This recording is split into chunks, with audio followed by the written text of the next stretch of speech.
Hello my good people, welcome back to my channel. And as you know, in this channel we try to master about our life challenges. We try to understand different aspects in our lives. And imagine guys, so far we've been doing so well.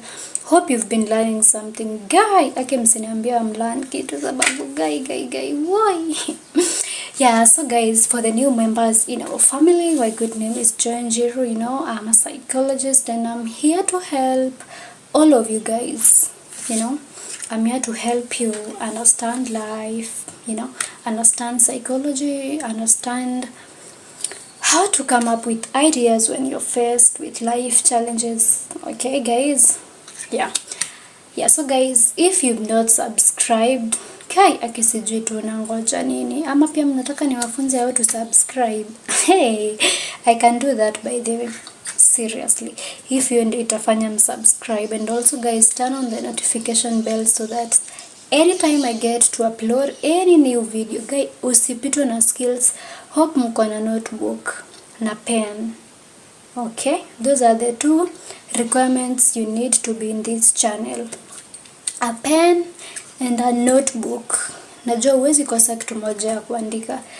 Hata mimi nakuanga na notebook na pen, but sasa hamni comment yangi, so I don't get to learn. Imagine notebook yangu sijaiandika hata kitu juu amnipe hizo majibu. So guys, help me learn something. Let me learn something. Yeah, and so guys, previously I did a video concerning family solidarity, and I told you we will be exploring more on the topic. And today guys, we will be talking on how communication impacts solidarity. Like, how does communication lead to lack of solidarity in a family? Okay, or rather, effects of communication breakdowns in a family. Yeah, so guys, kwa wenye hawaelewi inasemaje, tutakuwa tunaangalia how poor communication ina affect solidarity ya family. Okay guys, hope up to there tuko pamoja, and we begin without wasting time. So guys, loss of trust in a family group or a family setup is one of the effects that are brought along by poor communication in a family. We understand that sometimes we have family issues, sometimes we need to solve family issues, sometimes we need to talk about family issues. But now inafikanga point unapata maybe if the firstborn ndo alikuwa ameambiwa what we will talk about, you find that the person is not honestly telling the other family members what they are supposed to talk. Yani it's like kuna vitu anawaficha.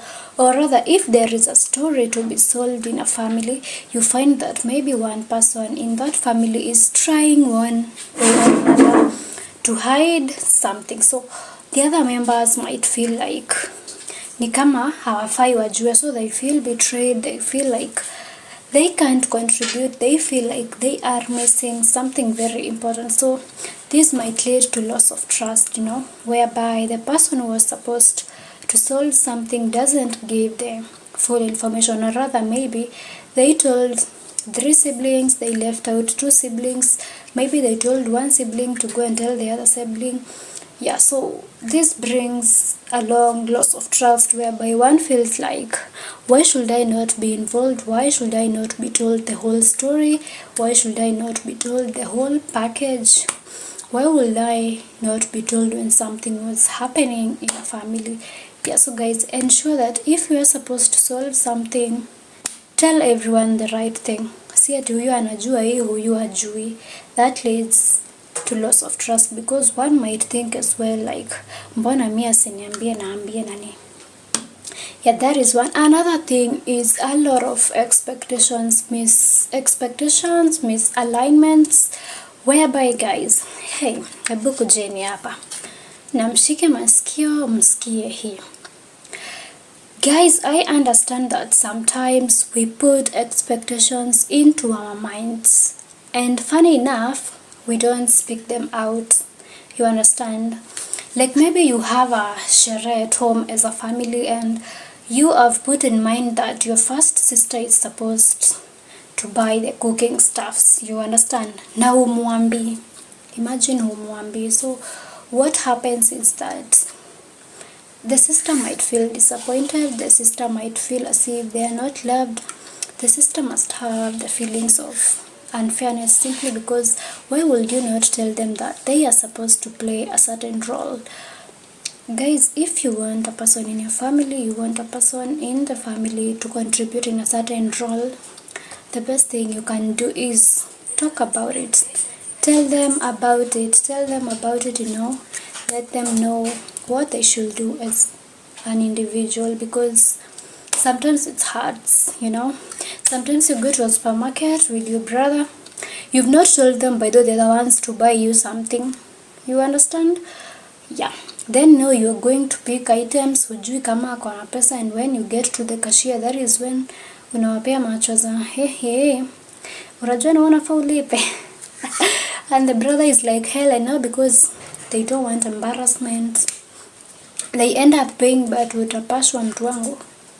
Yeah, so even from parents to parents, if you want your child to play a role, siblings to parent, if you want your parent to play a role, learn to communicate. Usijeke kwa mind ni kawaida.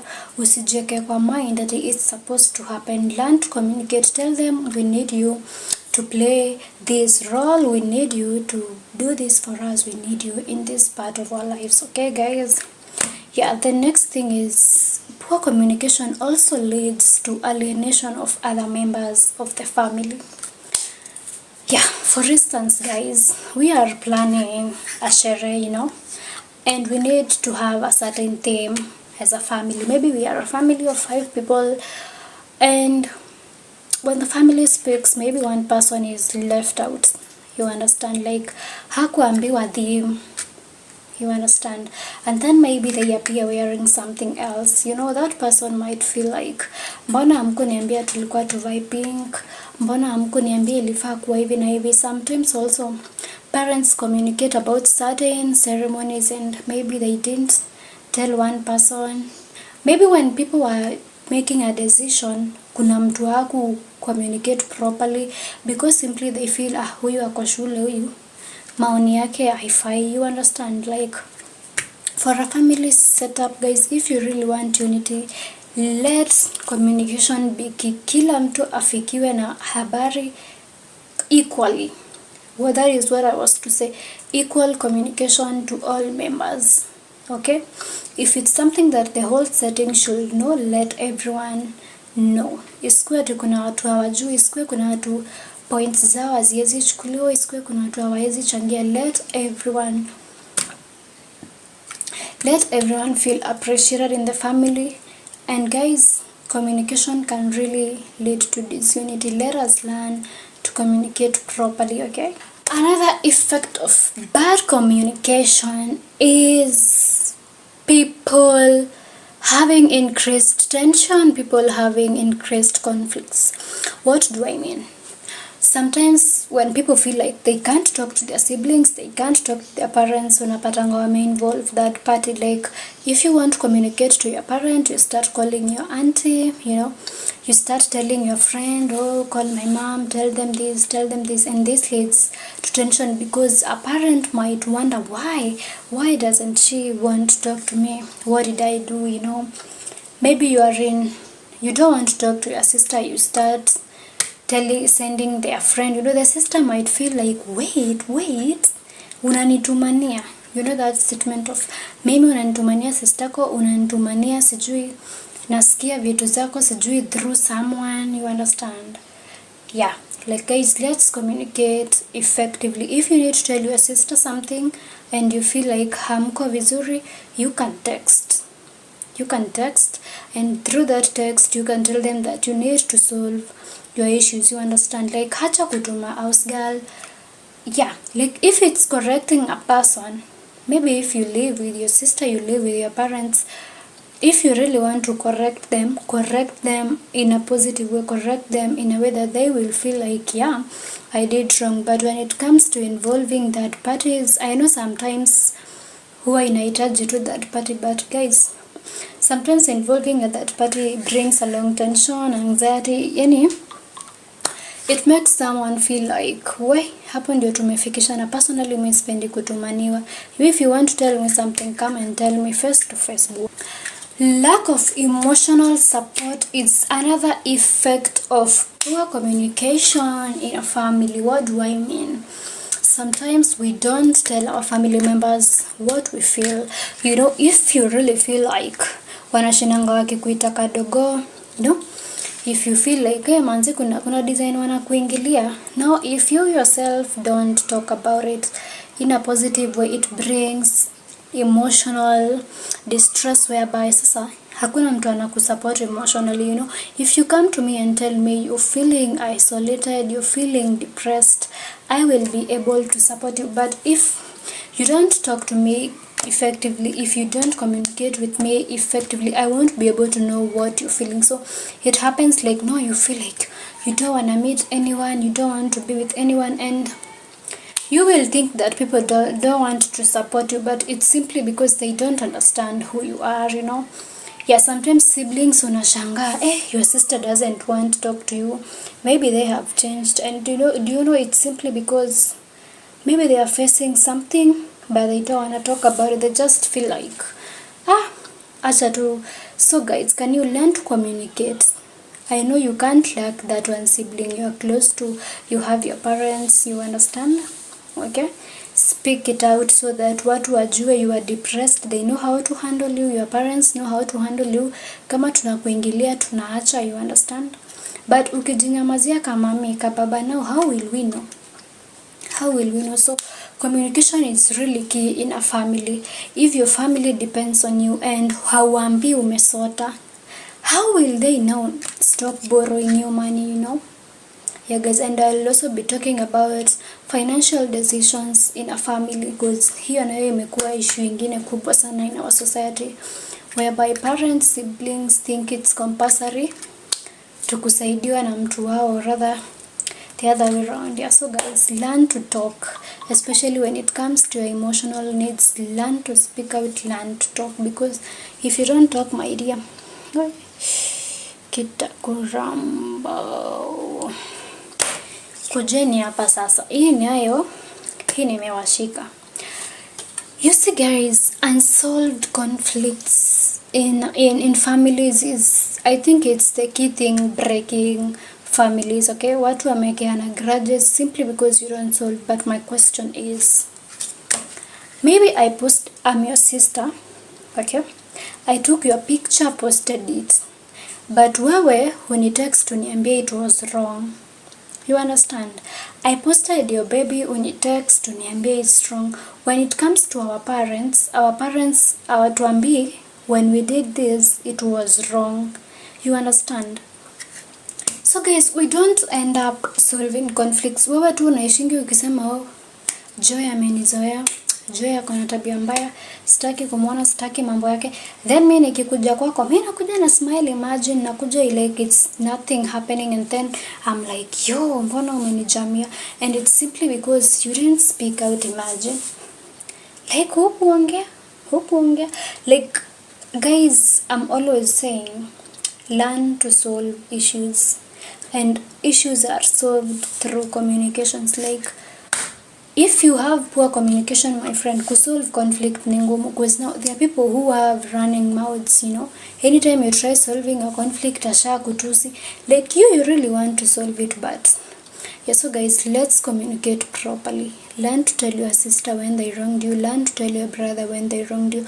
Learn to tell your cousin when they wronged you. Learn to tell your parents when they wronged you. Let them learn to tell you when you, and guys, can we solve disagreements? I told you guys, see, understand venye, maybe I know people are different, but for me, I don't understand how ntakana siongei at 2 weeks and with my sister. That is so wrong. That's why I'm always saying, sometimes it's about age. Maybe your brother, your sibling is 30s, you are 20s, so wewe mwenye uko 20 you feel like if they warn you about something wanaingilia life yako, who you are 30 and feel disrespect. That's why guys, it's good to set boundaries. It's good to understand if your sibling tells you something, they are older than you, younger than you, can you try contemplate on it before making disagreements, you know? Yeah, Can you learn to solve issues in short? Go to that your sister, tell them I'm sorry, tulitusiana, I'm sorry bro, hapa niliongea vibaya, I'm sorry bro, nilikuibia ka 20 bob, I'm sorry mom, nilikuongelesha vibaya, I'm sorry mom, niliiba viatu zako, I'm sorry dad.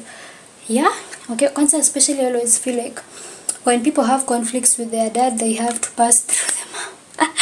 You're like, well, it's so funny. But guys, poor communication, especially when disagreements are not, yeah. And also guys, kamdomo ni kabaya, kaulimi ni kabaya. Yeah, sometimes when we are trying to solve disagreements and maybe you involve a parents, hey, wengine wenyu mnaenda kupaint siblings vibaya msee. And actually it's not that way, imagine. Yeah, so let's use communication in the right way in our families. If it's a disagreement between you and your sister, if at all it have kufika kwa mzazi, go say the right thing. Juu kuna watu wanenanga kuchochea wengine ni uongo. Yo, nakuona sana. Hey, misunderstanding, misinterpretations inaua familia. Inaua familia, especially when we talk about technology. I don't know if you have ever been in a conversation maybe with your sibling, with your parent. One thing with communication is people read texts using different intonations. You understand? Like, hey, sijui nipeane example gani, but you can text me. Wewe kwenye uko umenitext na pure hearts, pure intentions. Basa mimi kwenye niko, venye hiyo message inanifikia, yani inakuja na isoma vibaya na misunderstand na misinterpret. You understand? Like maybe you can be telling me naishi kwako, and sasa sifai kukula juu sifanyi kazi. But you see, for you as the person who is hosting me, you might be meaning something that is correct, something that is valid. But to me, naweza kuwa na understand that utaki nikule kabisa.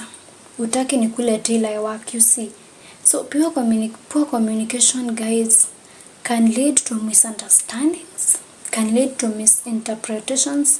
When you're passing a message to your parent, sometimes you can text your parents and it's like, no, you are trying to tell them, stai kusaidia, na stai kusaidia. So your parent might understand things that are not true.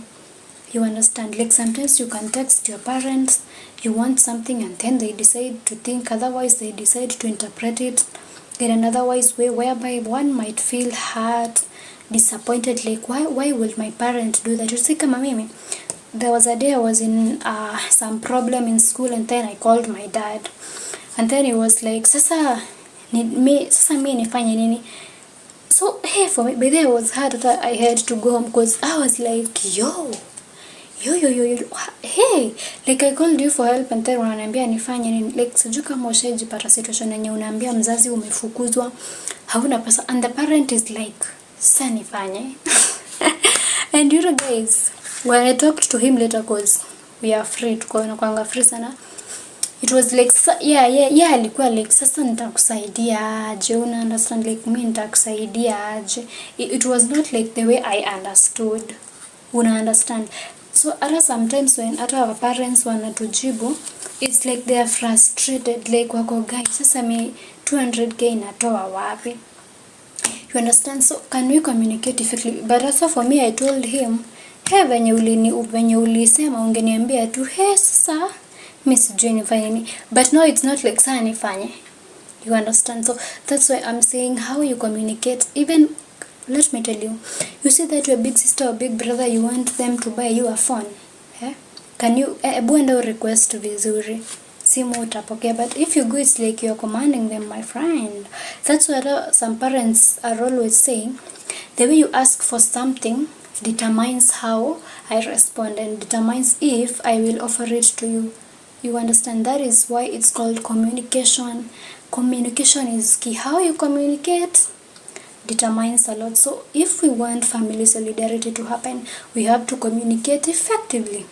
If you really feel like I'm pressuring you with my school fees, pressuring you with my life, tell me. Kuja uniambia, by the way, mimi nimesota na sasa juu nilikuwa nakupeleka nails date, hair date, from next month jipange, unaelewa, but si ati next month nishajiprepare kwenda date ndo unaniambia huna. Imagine, learn to communicate, because we are family, we need to understand each other, you understand? If you want me to come and help you babysit your child, there is a way you can communicate with me. So guys, let's learn that communication really determines how things will happen in a family, and it determines family solidarity. Yeah, so guys, that was it. Hope you've enjoyed, hope you've learned. Okay guys, and the next time you come to watch my video, make sure you have a pen, a notebook, and a glass of water. Okay, see you guys. My good peeps, welcome back to this channel and feel welcomed. Hope umekuja na notebook yako, umebeba your pen, because today I'm going to give you knowledge plus skills plus techniques plus what. Yeah, so guys, you are really welcome and hope you've been doing good. I'm also good. Hope you're watching and subscribing, sababu nikijua uja subscribe tutapatana tu. But anyway guys, in our today's video we'll be talking about something very crucial, something that I have been dealing with for a very long time. Okay, and I have decided that because I have learned on how to deal on it, or else nimelearn vitu different about the topic and it's really affecting a lot of people. I came to realize that kama kuna kitu inafanya families go down with the siblings rivalry, and when you listen to what caused the rivalry, it's something very simple, something kitu hata we expect, and it's the high time we get to solve our sibling issues, because tunafanya hadi watoto wetu hawaongeleshani simply because they know that their auntie's child can't speak to them, their uncle's child can't speak to them. So it's the high time we embrace to solve the siblings rivalry, because we are blocking a lot of things on our way. Okay, yeah, so our today's topic, kama uko keen, we'll be talking about a sibling relationship whereby these 2 siblings, or these 5 siblings, these 7 siblings, these 20 siblings have a competitive relationship. By this word I mean like these siblings are always competing, and it's in the wrong way. Unajua kuna ile kompe mzuri, but now here it's like a competition that is considered as rivalry. And one thing I want to tell you guys is that we as the family, sometimes we cultivate the siblings rivalry, because if I have an issue with my sister, you as my auntie, you as our mom, you as our dad, how do you solve that conflict? Do you tend to support one person? Do you tend to prioritize one person's needs? So it's generally our responsibility to ensure that we end this competitive relationship of siblings. And we have factors that bring along the situation, whereby sometimes when we talk about age dynamics is one of the factors that lead to the siblings rivalry and competition, whereby the firstborn feels like they are responsible, they should be doing something, and now they should be better than the younger ones, and the younger ones feel like they need to prove themselves to the firstborn that they really can do something. So it's always a hapa na hapa, nitoke.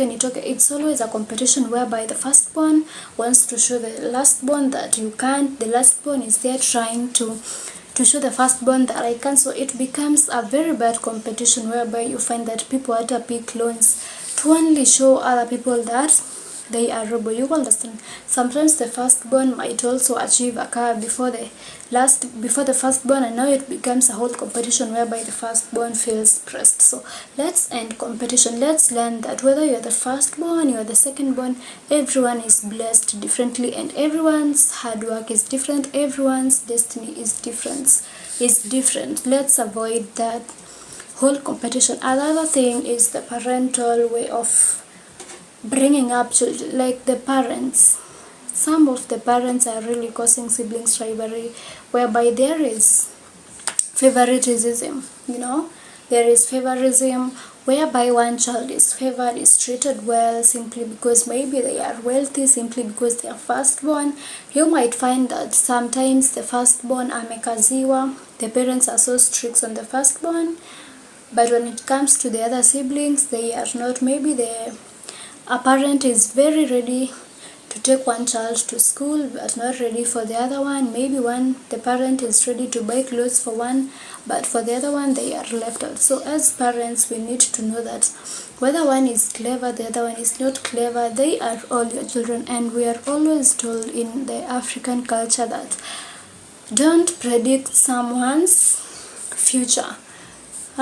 Like usipredict future ya mtu na vile anakaa sahi, because their families whereby the one who has studied most turn out to be not the one who achieved a lot in life, but rather the one who stopped schooling in class 8 is better. So one thing I want to urge our parents is, let's embrace our kids the way they are. Whether you have a person who is a drug addict and another one doesn't use drugs, it's the high time you embrace the both of them, so that they will also be able to correct each other in the right way. Because I have seen parents trying to show other kids that this kid is not always correct, this other kid is inferior, this other kid is a drug addict, so they can't make decisions. As parents, let's learn to cultivate love between siblings, whether one is a drug addict, whether the other one is not. Okay, in a family setting, people have different strengths, different ways of doing things, and there is that person in the family who feels like, I got an A,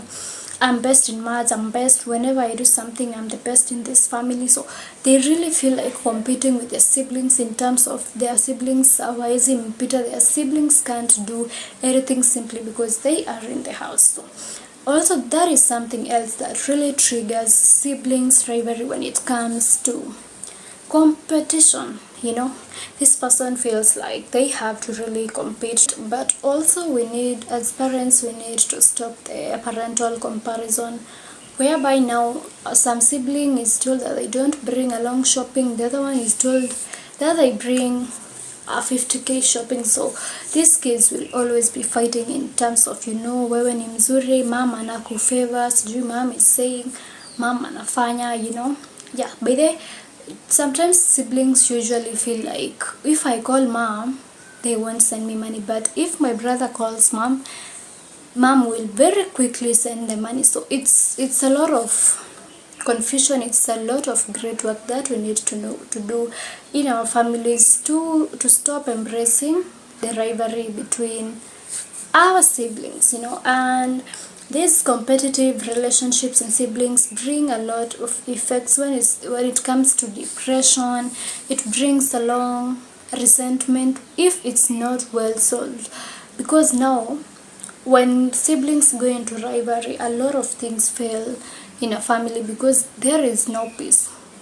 People can't sit down and talk, like sijui tu niwaambiaje, but guys, and also let us learn that sometimes in a funny way, sometimes there are positive impacts about the siblings competition, because kama kuna mwenye yako anajituma, they open up and start kujituma because they feel like, all my siblings have achieved to buy a car, have built, and now I'm here not doing anything, and sometimes also in that competition people realize their potential. So as much as tunasema siblings wako in a competition, sometimes it's positive because inafanyanga wenye wamekuwa lazy, they stand up for themselves. Our today's topic, I really wanted to teach you on how to manage those siblings competitive relationships, but definitely lazima ningewaelezea nini.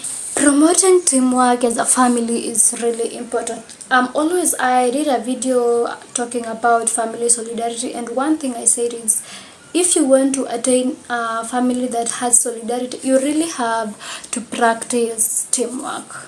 Okay, like gaweni hizo responsibilities in terms of how a person will be able to achieve. Like msijambia ati now that mnachanga for an event, this person haizi changa. Like that's why I'm saying, as parents, as firstborns, you really have to do a lot of work. If you know one's unique strength allocate a responsibility towards that, okay? But see what you say, you are lazy. Like, stop comparing people and stop giving one person the whole responsibility, leaving others because others feel like it's unfair. So teamwork is the best thing to do when we want to solve the competitive relationship when it comes to siblings. Another thing is encourage individuality, whereby let's embrace each sibling's unique feature that they have. If this person can save money very well, let them know and let's embrace that, and let us give them their flowers, and let's stop comparison. Like, instead of comparing and saying you don't have, let's say you have, so that everyone will feel like they really have something to be proud of and there will be no competition. But if one sibling tries to show the others that they have nothing to offer in this life, my friend, here to not cultivate rivalry, okay? I also did a video talking about on how communication has ruined our families, and let me tell you, if you want to solve issues of competition in siblings, we really have to have good language. We really have to solve it through a well communicated forum, okay?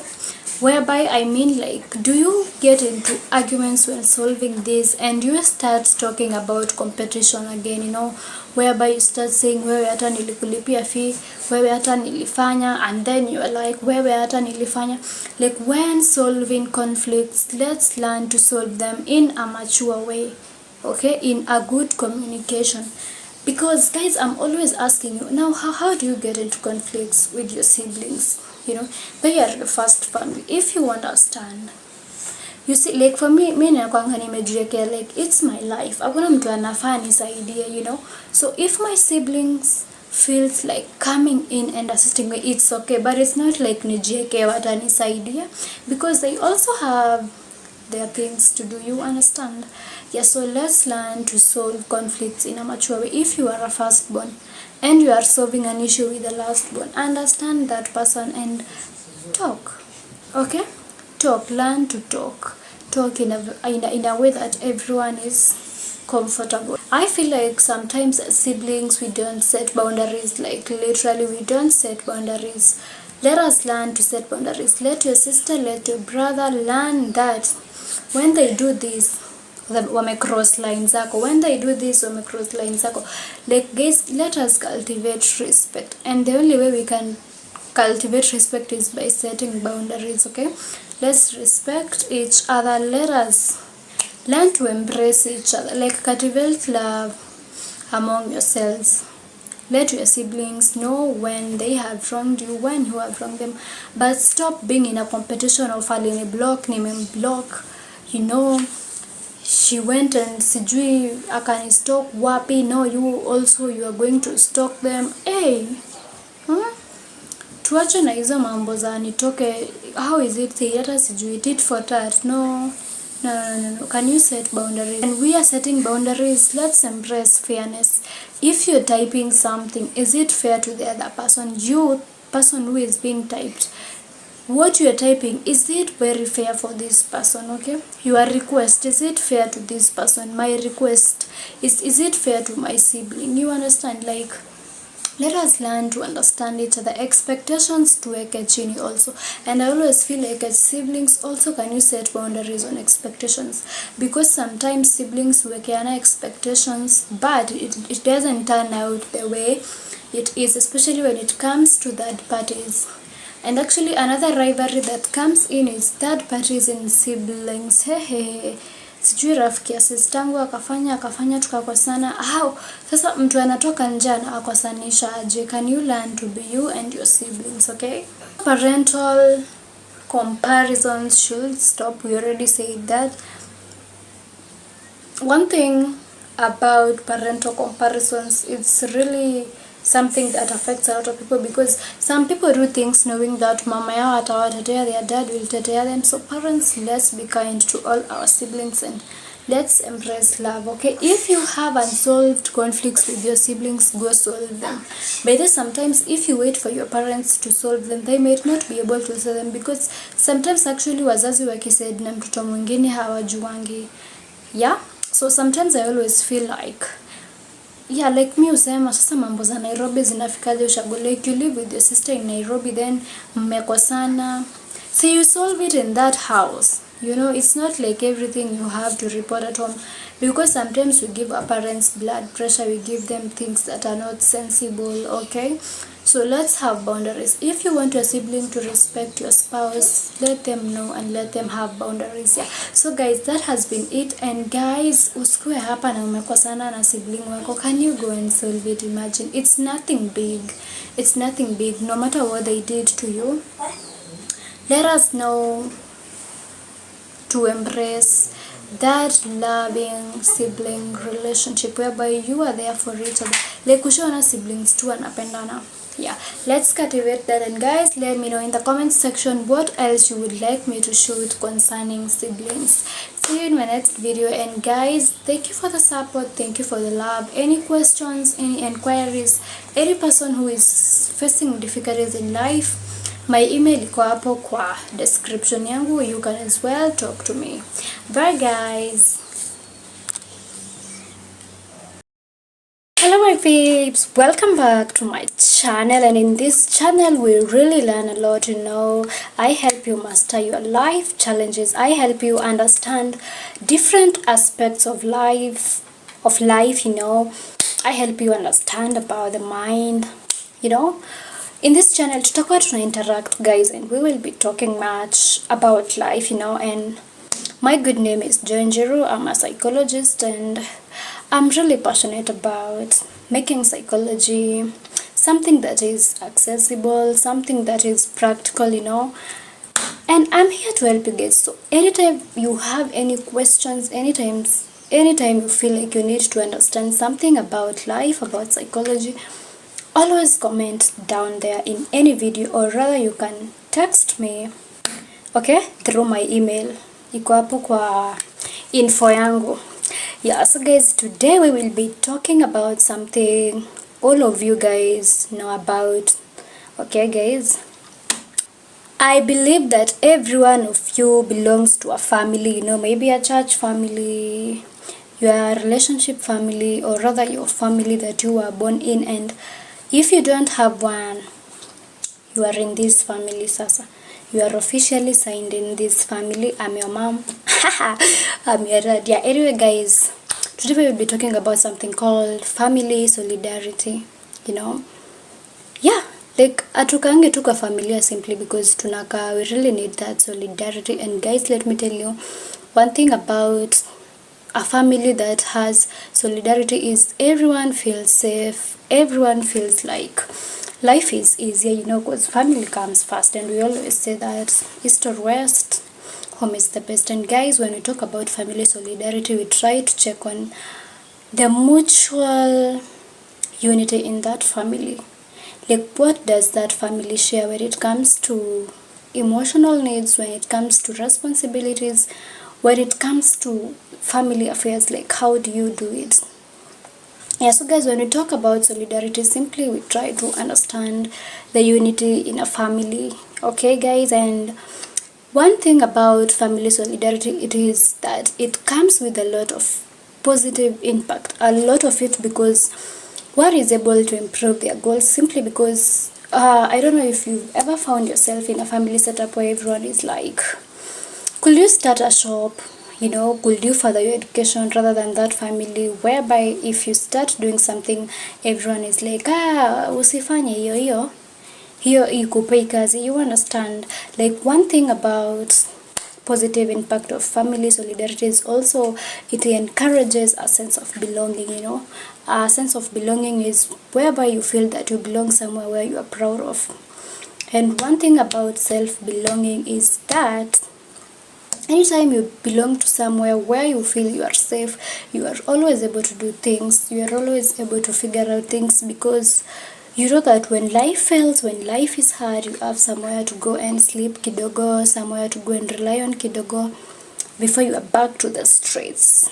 Okay, resilience in difficult times is really important, and it's really easy if you have a supportive family. I can assure you of that, you know. And also guys, social moral development also comes in when we talk about a family that has solidarity, because a family that has solidarity, first of all, it communicates properly, and the parents between the parent and the siblings are able to understand their roles. The parents are also able to understand their roles. Therefore guys, you are able to grow socially upright simply because you really know your duties. You really know if your mom tells you to cut onions, you cut onions. You don't have to argue with anyone. And guys, I would like to urge you to support family solidarity. I know sometimes it's hard. I know sometimes you all want a family that has solidarity, but there is this one sibling who is always like, we have to fight. We really have to. You understand? And guys, now let's go to the signs of a family that lacks solidarity. I feel like a family that lacks solidarity always is on misunderstandings, poor communication. There are always fights, there are always arguments. Watoto hawaelewani, you know, things are not going well, misunderstanding, huyu alisema hivi, huyu alinitusi. So if you find yourself in such a setting, and guys, let me tell you, as a person who is in this channel and you are watching this channel, you are that person who is going to improve your family. Okay, if your solidarity is at 1%, you have to lift it to 10%. So now you will be the one to go and build that family before you start your family. And also, if you've started your family, it's the high time you also build the two families. And one of the good things is realize these signs earlier, because the more you realize these signs and you don't assume, you will be able to solve the problem before inakujanga inakuwa kubwa. But the people really take family solidarity ni kama ni kitu ndogo, with the words of mimi niko na kwangu, sasa wao wakikataa kujipanga shauri yao. But one thing you forget is that it's your family. You have the name, uko na jina ya hiyo familia, so hata kama kwako kuko sawa, in a way you're dragged back, you understand? So another sign of family that lacks solidarity is that family whereby there are no shared responsibilities. Like there is this one person who feels like they are the zobu, you know, they have to do everything. When it comes to an event, they want to cook everything, they want to be behind decoration, they want to be behind everything, and they don't give others a chance. If you find yourself in such a setting, kindly ensure that everyone is given a role. Hata ule mwenye hana pesa, give them a role. If they can't changain something, let them serve, let them cook, but usiwahi onyesha mtu ati now you are the zobu in that family. Even your parents can't tell you no. Absence of assistance in difficult moments is also another sign of a family lacking solidarity. Most of the times you find that people are suffering and you tend to think like, kwani huyu mtu ana familia, you know, you tend to think like, what happens to this person because hakuna mtu anamsaidia. Guys, let's learn to assist each other in times of need. That person is your sibling, that person is your blood. You don't have to feel like umewasaidia mara mingi, you get. Yeah, so a family that lacks solidarity is that family whereby if a person is sick, hakuna watu hawasaidiani. If a person feels awful, watu hawasaidiani. By difficult times, I mean even when a person is depressed, when a person doesn't meet the emotional needs, you need to be there for them, okay? Even if it's not financially, you really have to try and be there for them because you are a family, okay? Constant criticism and lack of appreciation.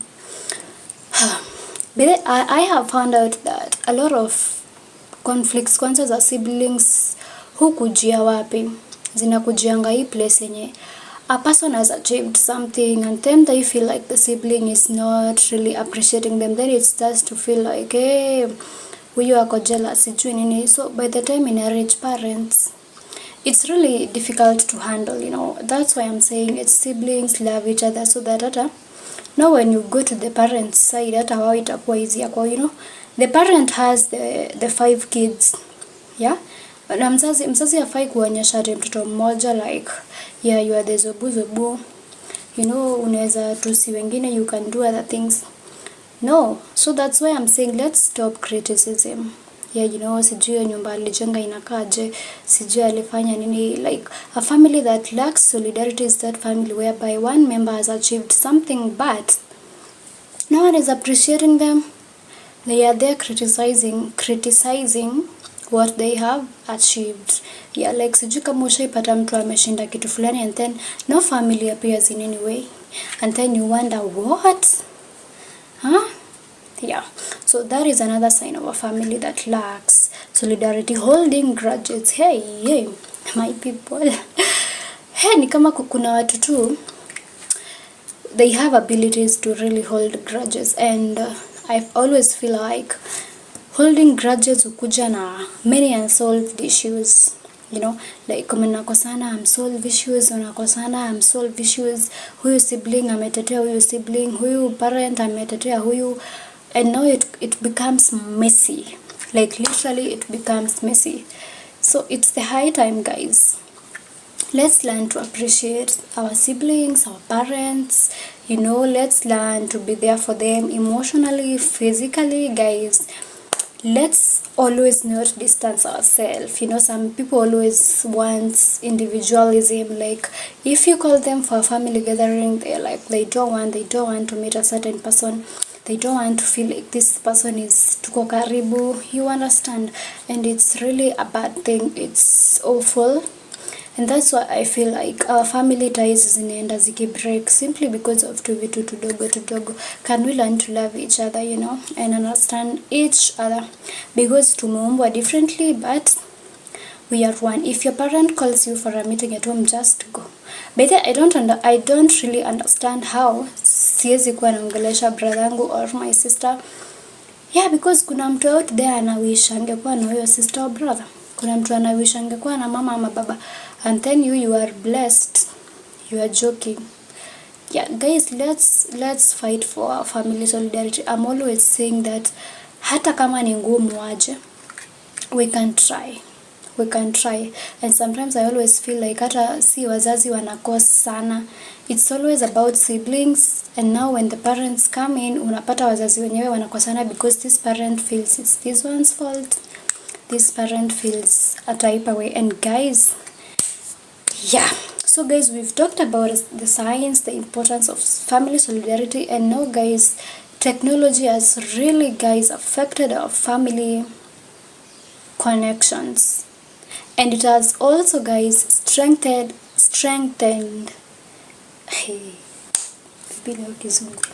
yeah, and also technology has a positive impact and a negative impact in our family solidarity, and we will start with the positive because definitely positive comes first. Okay, yeah, so first of all, guys, as you know, communication enable for you, whether uko Nairobi, uko wapi, you can speak to your parents, you guys can plan a date, you guys can video call, you guys have group chats whereby you talk, you understand.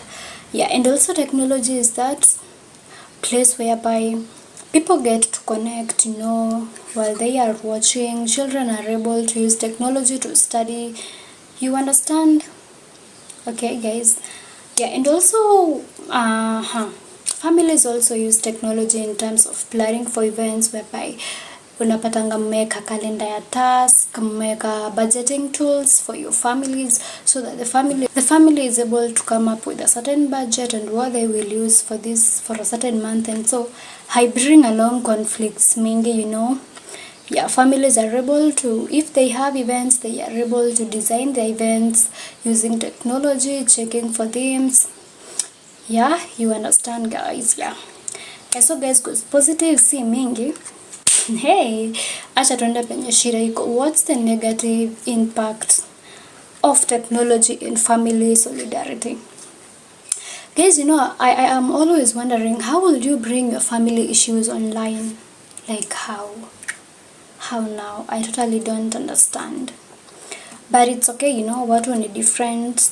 Yeah, but I feel like technology may reduce face-to-face interactions even when it comes to our homes. Right now, if you go to people's house at around 8, watoto wako kwa iPad, parents are on YouTube, the house girl ako TikTok huko bedroom yake. Like there is no that interaction like kitambo, the way you used to hear grandmothers used to give stories, you know. Hey, right now hiyo ni kidogo sana. And again guys, personally sometimes I feel like I've been talking to my mom a lot of times, so why would I go see her? Like I'm always feeling like tukiongea nikaa tumepatana, so I'm not the person who really feels like I should go home and meet her simply because you see tumeongea. If we video call then I feel like si nilimuona. Yeah. Something else that has really been affecting our family solidarity is the fact that people are really having comparisons online. Okay, maybe you get to see how your role model treats their sister, their brothers, how a family works, and you are there trying to understand, why is my family not like this? Like mbona mi sistangu haizi spoil? You understand? Like I'm always seeing people's comments on maybe a picture whereby a sister spoiled another sister, and the comments are always like mimi sistangu ni kwenye tu matu, mimi sistangu ni kwenye tumia tu. So it has brought a lot of comparisons when it comes to technology. You understand? Like people are viewing things in a different way. Maybe you can borrow your brother money and then akwambie hana, but then when you go to their social media accounts, maybe they have been on vacation, and then now you are trying to understand how they don't have money. And it's really hard, imagine. Yeah, like it has really brought a lot of comparisons. And also something else, family solidarity has really been affected when it comes to parents and children in terms of technology, whereby parents want their children to post certain topics, certain discussions, but the children feel like wazazi wanawakalia. So it has brought a lot of conflicts, whereby hata unapatanga mzazi anakuapproach anakuambia msaidie kuongelesha mtoto wake sababu hawaelewani, wamekosana. Kuna hii challenge shaikuja ya wazazi wako hawako, you know, like there is that tension of, if I post myself on TikTok, you know, if like how will my mom respond?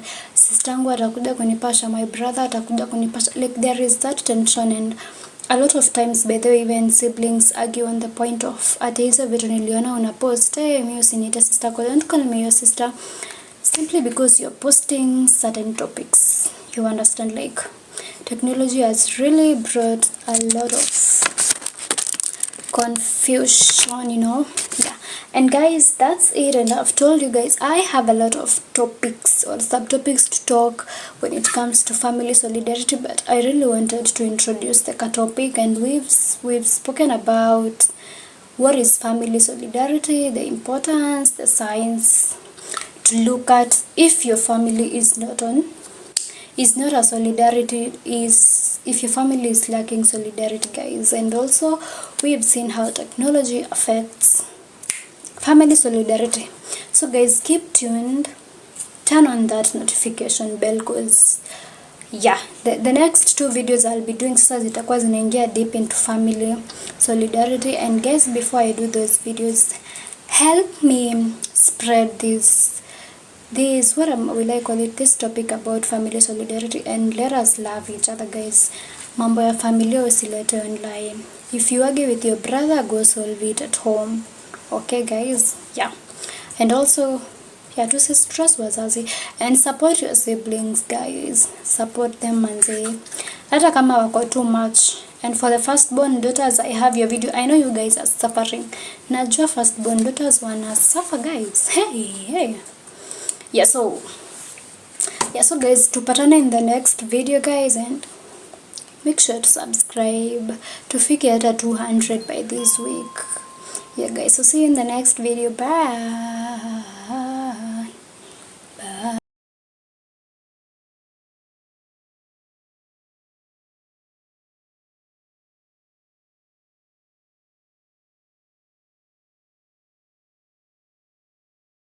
How often do you set boundaries? Have you ever set boundaries? And what are boundaries? And what is setting boundaries?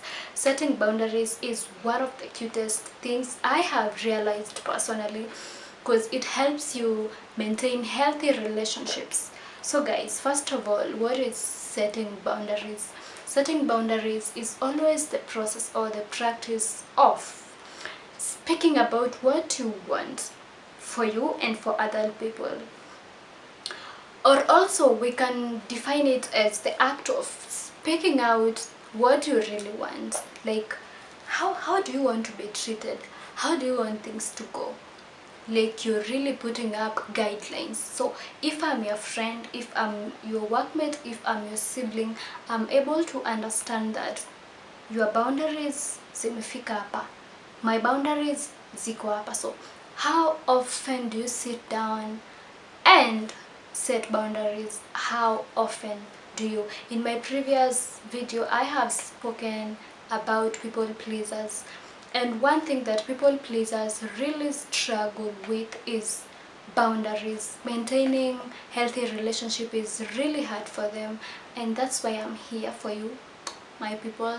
If you are a people pleaser, we will be talking about setting boundaries as a people pleaser, because one thing that really affects people pleasers is the fact that they put other people's needs over theirs. So they really can't put up a healthy relationship, and if they can, the relationship will really have a lot of maybe issues, or it won't be really functional, simply because they are always like yes, yes, yes. So they haven't, or rather they don't really have any boundaries, since anyone can step into their lives and do something and influence their lives. Yeah, so we'll get to learn more about setting boundaries for people pleasers, and I will be also be doing setting boundaries now for other people generally, like how can you set your boundaries for healthy relationships. Understanding the importance of boundaries is the best thing you will ever come across. I feel like sometimes when doing things we don't really check on the importance ama the impact. So guys, first of all, can you learn the importance and learn? Because as much as we are saying to set boundaries, unaweza set boundaries na ujui impact yake. So as a people pleaser, try and understand what will this boundaries setting impact me with. I feel like setting boundaries really saves a lot of time, a lot of energy, and a lot of mental issues. Because if you set boundaries and speak out what you really want and say what you really want for yourself, I feel like watu kuwa wameset boundaries kuna place huwezi wafikisha. So if you set boundaries as a people pleaser, you will understand that you don't have to please anyone, simply because in your life umejiambia you are your priority, you are your first love, you love yourself, like you know who you are, you know where you are. So learn to make boundaries so that when another person tries to push you to doing something, you will be like, no, this is amidst my boundary, and you will be able to avoid that. Consistency is really hard, especially when no one is clapping for you. There is a video I have done talking about consistency. As a people pleaser, you really need to be consistent. You really need to have consistency in your journey of setting boundaries, because you will set boundaries today, they don't work tomorrow, no one is appreciating you, because most of the people who know that you are a people pleaser always take an advantage of you. So most of the times unaweza pata mtu anakudiscourage, or rather it may not work as you thought in your work. So it's better you have that consistency. Be consistency. Just learn that it's a new journey you've begun. Umeanza kuset boundaries, and ukianza kitu, I told you guys, it's really hard, especially when no one is clapping for you. It's really hard to keep doing it. So in your journey of setting boundaries, now that we are talking about the process of setting boundaries, learn that it's a journey and be consistent. Usimind that watu wanasema siku hizi anajifanya. See, you know what you're doing. Keep on doing it, and you will see the fruits of setting boundaries.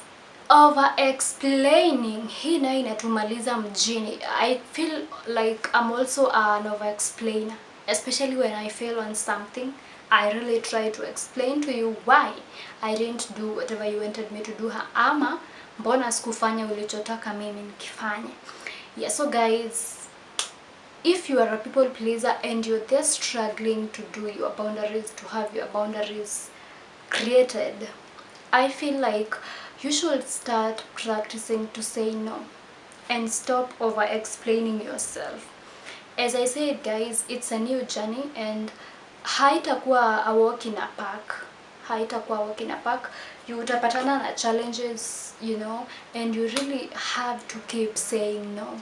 No matter how challenges zinakuja, no matter how a person is convincing, if you really feel uncomfortable, if you really feel hiyo kitu inakudrain, learn to say no. Because setting boundaries, we said it is to speak out, like you're really speaking out, or guidelines, like you're like, maybe mtu atainituma past 7, you understand? So you can't have boundaries yet how practice what you want your boundaries to consist of.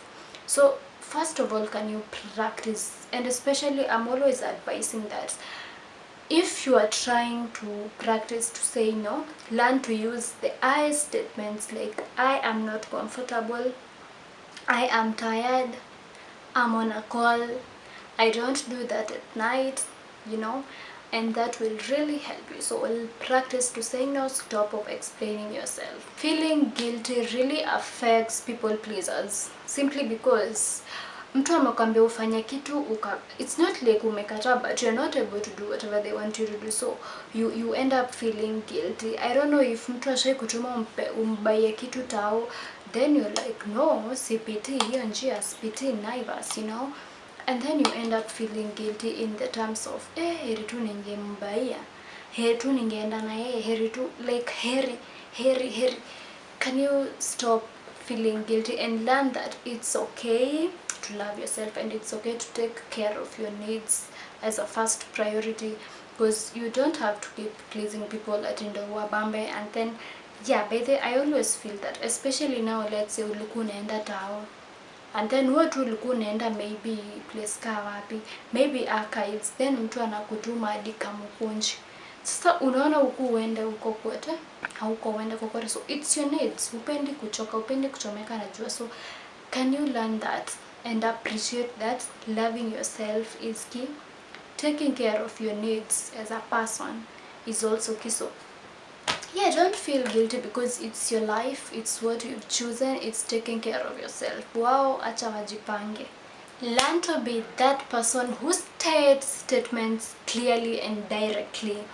As a people pleaser, it's really hard now that in journey mpya sasa, you've decided to set boundaries and you've decided not to be taken advantage of. So I always feel like being clear and direct really helps. Hata huwa ina save time. Okay, for this one I think nitapeana experience na mimi. Like sometimes mtu ukutuma, then unamwambia acha nione. Do you understand? Ama ushaituma mtu anakwambia acha nione. Do you know there are people who take like 10 hours wakiacha nione? So I feel like as a people pleaser, you know, at that point, acha nione doesn't say no or yes. Mtu mwenye anataka kukutuma, they still think that you are thinking about it. So, and as a people pleaser, you might end up doing whatever you are not comfortable with, because if this person pressures you, utakuwa tu like, ni sawa, acha nikuje. So as a person who is trying to set boundaries and you are a people pleaser, learn to be direct and clear. Can you just learn to be direct and clear? Like tell them like, I need 30 minutes, then I'll call you back. Yes or no? You understand? Like just go direct. Usi like ni kama utaki kuumiza mtu, utaki kumwambia ukweli. So unakuwa na statements like acha nione, sijui kidogo nikwambia, sijui acha ni call nani, sijui sijajua hiyo siku kutaendaje. Like learn to be clear and direct so that even the person who wants your request atajua venye atajipanga, and you will also have cleared the air, cause kuna sometimes mtu utumwa ama unaambiwa fanya kitu, then unataka kukataa but you really don't know what to say, then mtu mwenye anakutuma ana keep on kukupressure. Do you know you end up doing whatever they want you to do, and ungesema no, wangejua tu ufanye. Yeah, so to avoid being taken advantage of ama kupressuriwa to doing things, learn to be clear and direct. Like say I need 30 minutes, I need 20 minutes, give me 1 hour, give me 2 weeks, give me 3 weeks. No, yes. To action. Seeking support whenever you're challenged is one of the cutest things. Like, I know hiyo journey ya kuwa people pleaser who is trying to help themselves can be really challenging, and it's not everyone who will manage to set boundaries on themselves. So it's really important you seek support, maybe from a therapist, from a counselor, so that they will be able to help you. And also you can talk to me through my email, iko hapo kwa about, and also kuna link hapo pia, you can talk to me through my social handles. WhatsApp iko hapo, TikTok iko hapo, YouTube iko hapo, so you can as well talk to me, ama you can as well also talk to me in the comment section, then we will be able to talk about it. Being on a process sometimes is really tiresome, is really hard, so make sure you have self-compassion. Like, every small win you get while trying to set your boundaries as a people pleaser, congratulate yourself, embrace yourself, and know that it's a journey na utafika. Yeah, so that has been it, guys, and thank you for watching. Make sure you subscribe and make sure you watch the previous video. I have talked about people pleasing, and if you have any questions you can drop them on the comment section. And guys, let's subscribe. Sasa tumebakisha watu watano tuingie watu 150, watano tu, 5 only tuingie 150 subscribers. I love you guys and see you in the next video. Self-acceptance is really something that I would like to do, I have loved to do, because if as an individual you get to learn the power of self-acceptance, that is when you've touched your life, and that is when you have embraced your life. So guys, welcome to today's video, because we will be talking about something called self-acceptance. Like, I always tell my friends, I'm always telling people that if you accept yourself, you understand. And guys, I will let you understand the meaning of self-acceptance.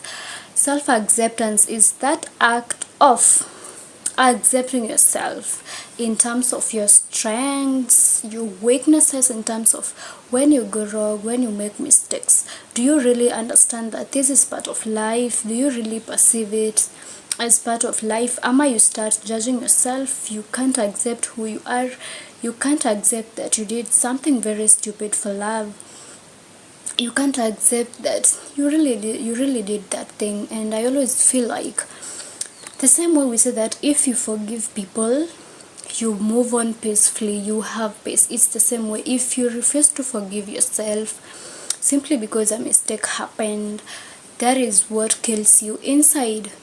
You understand? So self-acceptance is about also forgiving yourself in terms of mistakes, learning that you can't do this and you can do this very well, learning that you are good at this, you are bad at this is really important.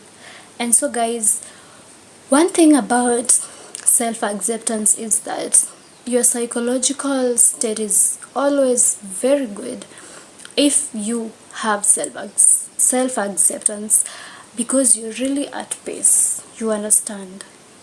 Yeah.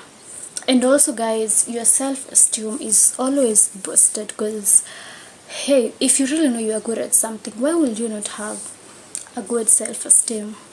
You understand?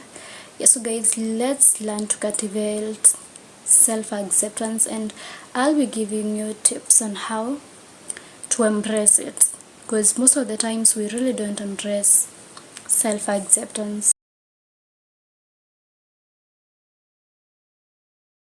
We've said that if you really understand yourself, because also self-acceptance is also part of understanding yourself, and you really know your unique part, you really know your unique self, you really know that one aspect that you are unique in, you understand, you will never find yourself comparing you to other people. I don't know if you're getting, guys. Learn that unique thing you have. Like, what can you do best as an individual? What am I good at? What is that one unique thing you can really do? You understand? And I will assure you that after your confidence will grow, and it's rare you will find yourself comparing you to other people. So embrace that unique thing that you have and identify it. You understand? Actually, me, I used to tell, when I was in high school, people used to really talk much about foreheads, and I really know I have a big one. And me, I used to tell people, like for me, if you know me, I used to tell people that mimi, I already know vitu zenye sina. You understand? Like I know my uniqueness. I know the things that I have. I know I have a forehead. I love it. So hata by the time unakuja kuniambia ati niko na forehead, like I always feel like you are supporting what I know. Like una put a stamp to what I know, so it doesn't come out to me in a wrong way. You get it? Yeah, so be that person. Forgiving yourself for the past mistakes is really important. I have interacted with a lot of people who hawajaji accept. Maybe it happened, they had a baby while in school. They keep on really saying, you know, I'm a failure.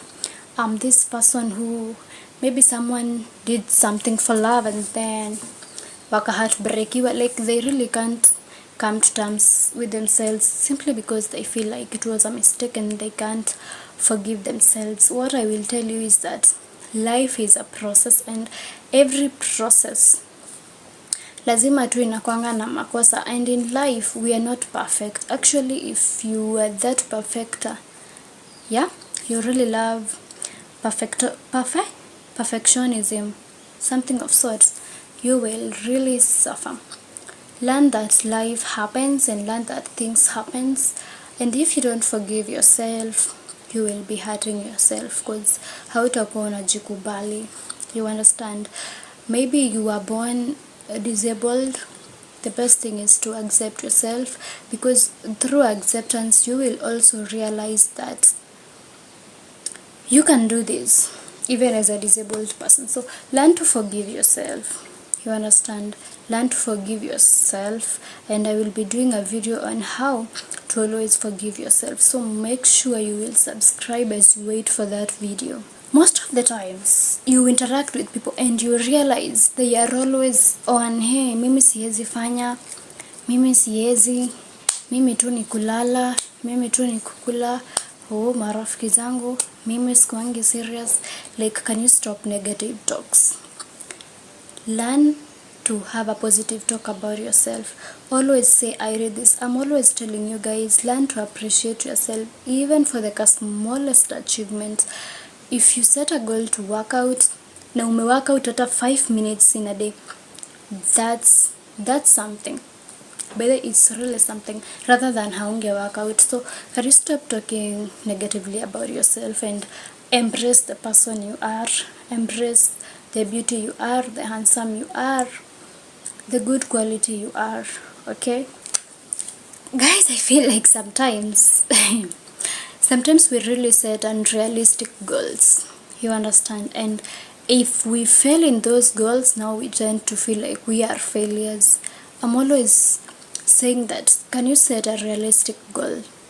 Set a goal that you know you will achieve. As much as nawambia you set your bar high, learn to set realistic goals. Like, you guys, can you sometimes unasikizanga goals za mtu tu hata unashanga. You understand? That's why I've said, by the way, if you accept yourself, you always learn about your abilities, your weaknesses, your strengths, and you are always able to set your goals because you know your abilities. So your goals will align with your ability. Because kama ujijui, if ujijui, then if you really know yourself, unajua ujui kusave. You see, if you're targeting an amount to save in a month, uta put up an amount yenye you know you are able.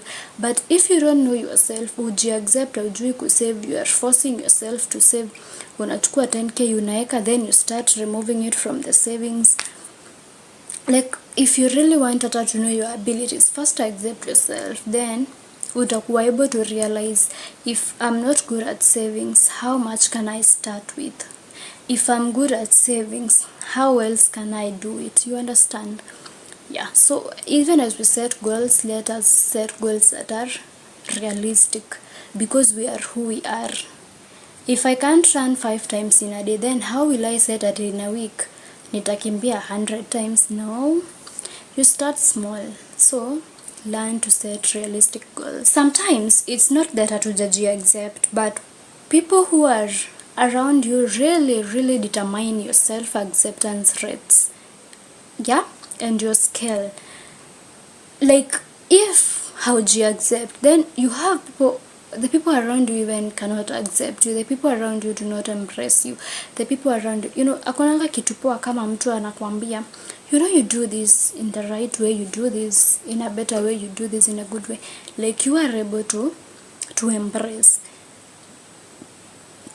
even for your mistakes. I don't know if ushaikuwa in an environment yenye umefanya mistake and everyone is now judging you, everyone is now making you feel like you are not a human being, everyone is making you feel like you will go to hell.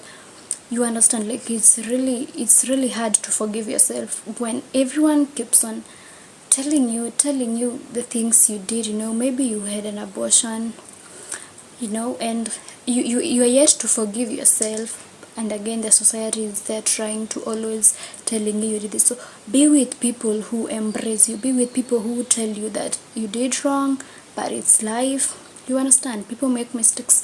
Usikue na wale watu sasa they make you feel like you really did it.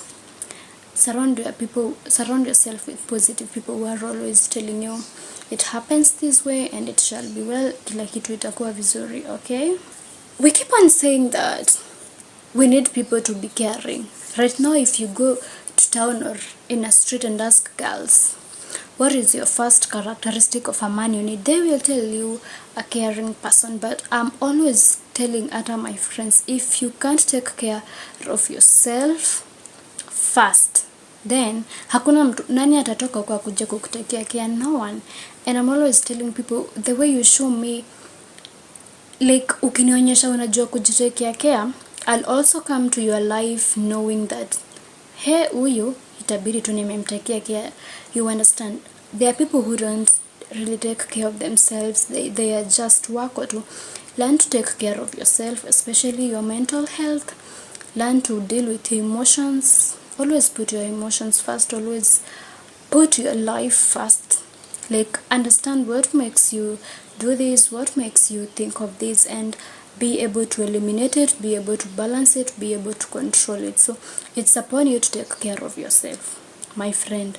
If unangoja mtu atoke sijui wapi akuja kutekea care na wewe mwenyewe hujiteki care, can you be that careful person to yourself? Love yourself, care for yourself. As you are in the journey of accepting yourself, you take care of yourself. Okay, yeah, there are people who really do it seriously. Go and get tips, or come I give you tips. Yeah, so simply it's that, imagine.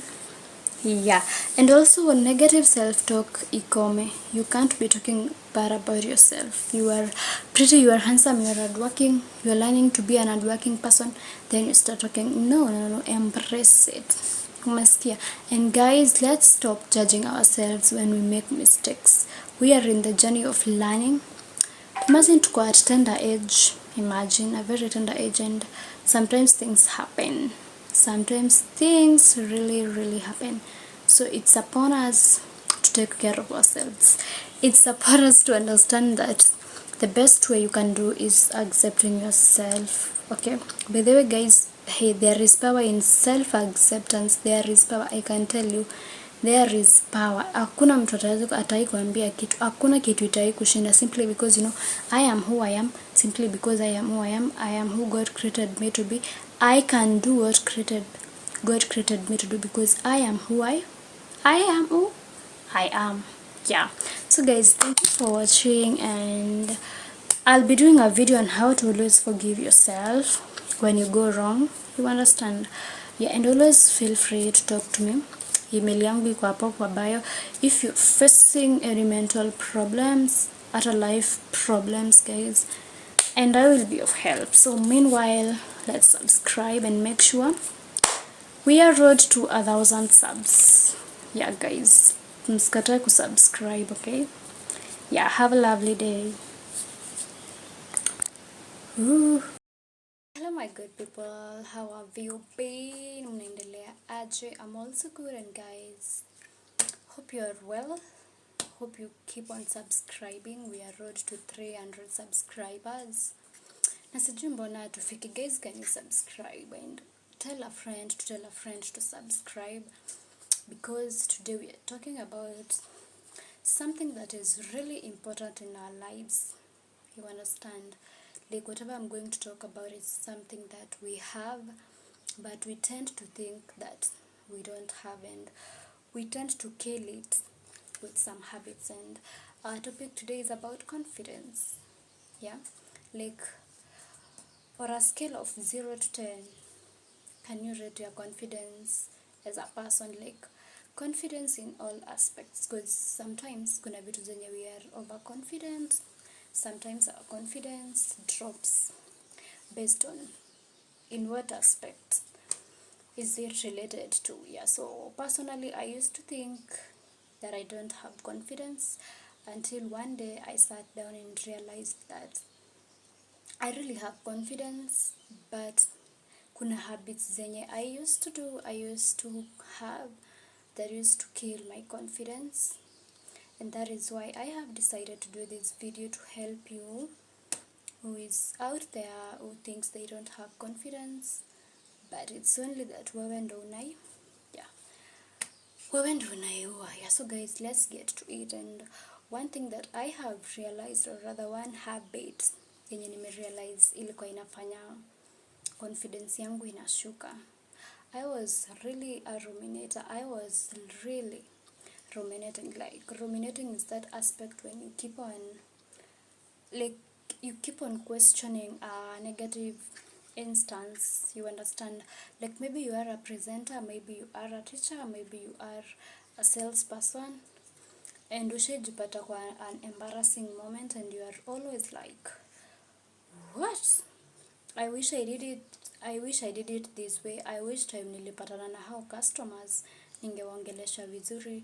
I wish I could do this.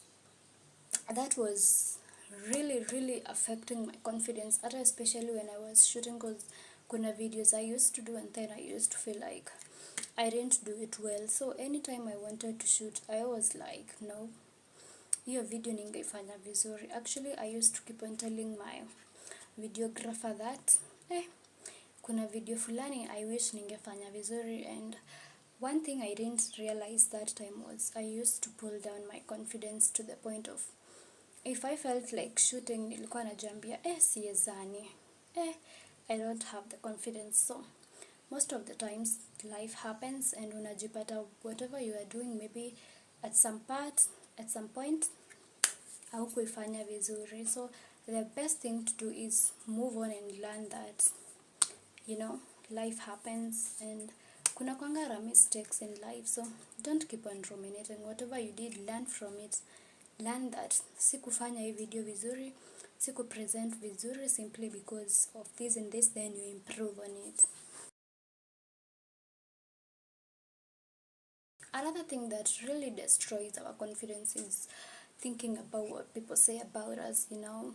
Yeah, you know, maybe for me, I really have confidence to shoot, and then someone comes and tells me, you know, your background, you know, your English, you know, the way you look like, you know, your contents, like, that thing really inashusha confidence.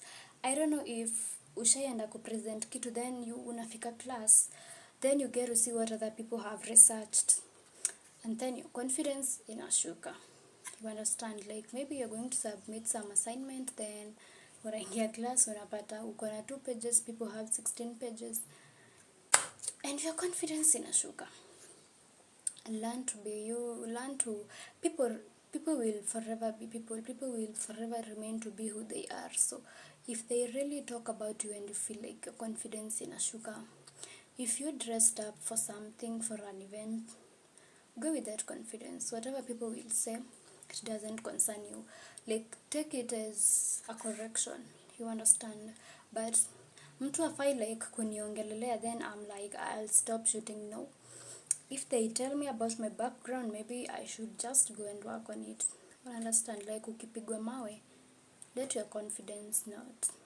Because sometimes people will make you feel like you can't really do that. Like, ulikuwa umeamua He project, I'm going to research on it, and then someone comes and tells you, oh, that project achana tu nayo. So you have to stop listening to people and keep doing what you can do best.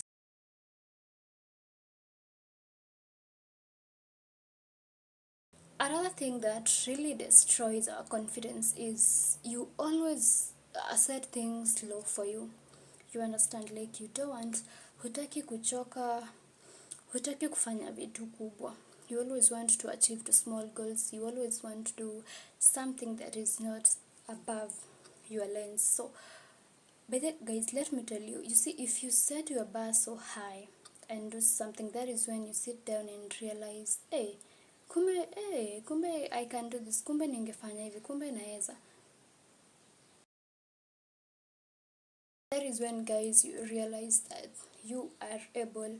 But if you set goals that are easy to do, yeah, things that won't challenge you don't always learn that you have the confidence. You don't have to.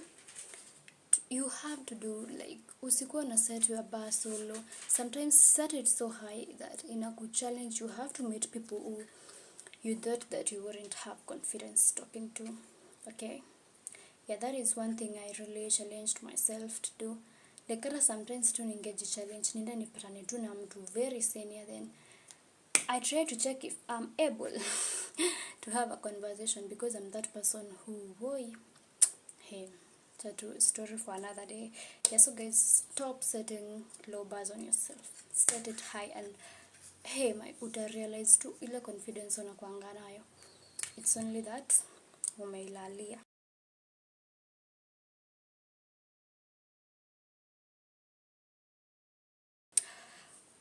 Thinking that you're not good enough to do something is also something that really affects your confidence. You know, sometimes mtu rafiki yako ako na event and then they tell you, I want you to be my MC, I want you to be the organizing, manager, I want you to be something really big. And you are always that person who is like, hey, no, I can't, I'm not able.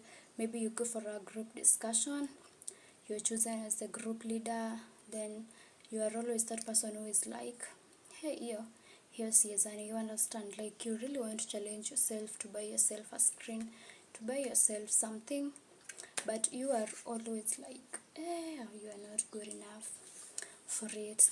Everything on this earth, money in this earth, or rather in this universe, you are good at it, you as an individual, no matter your economic status, yeah, no matter your education status.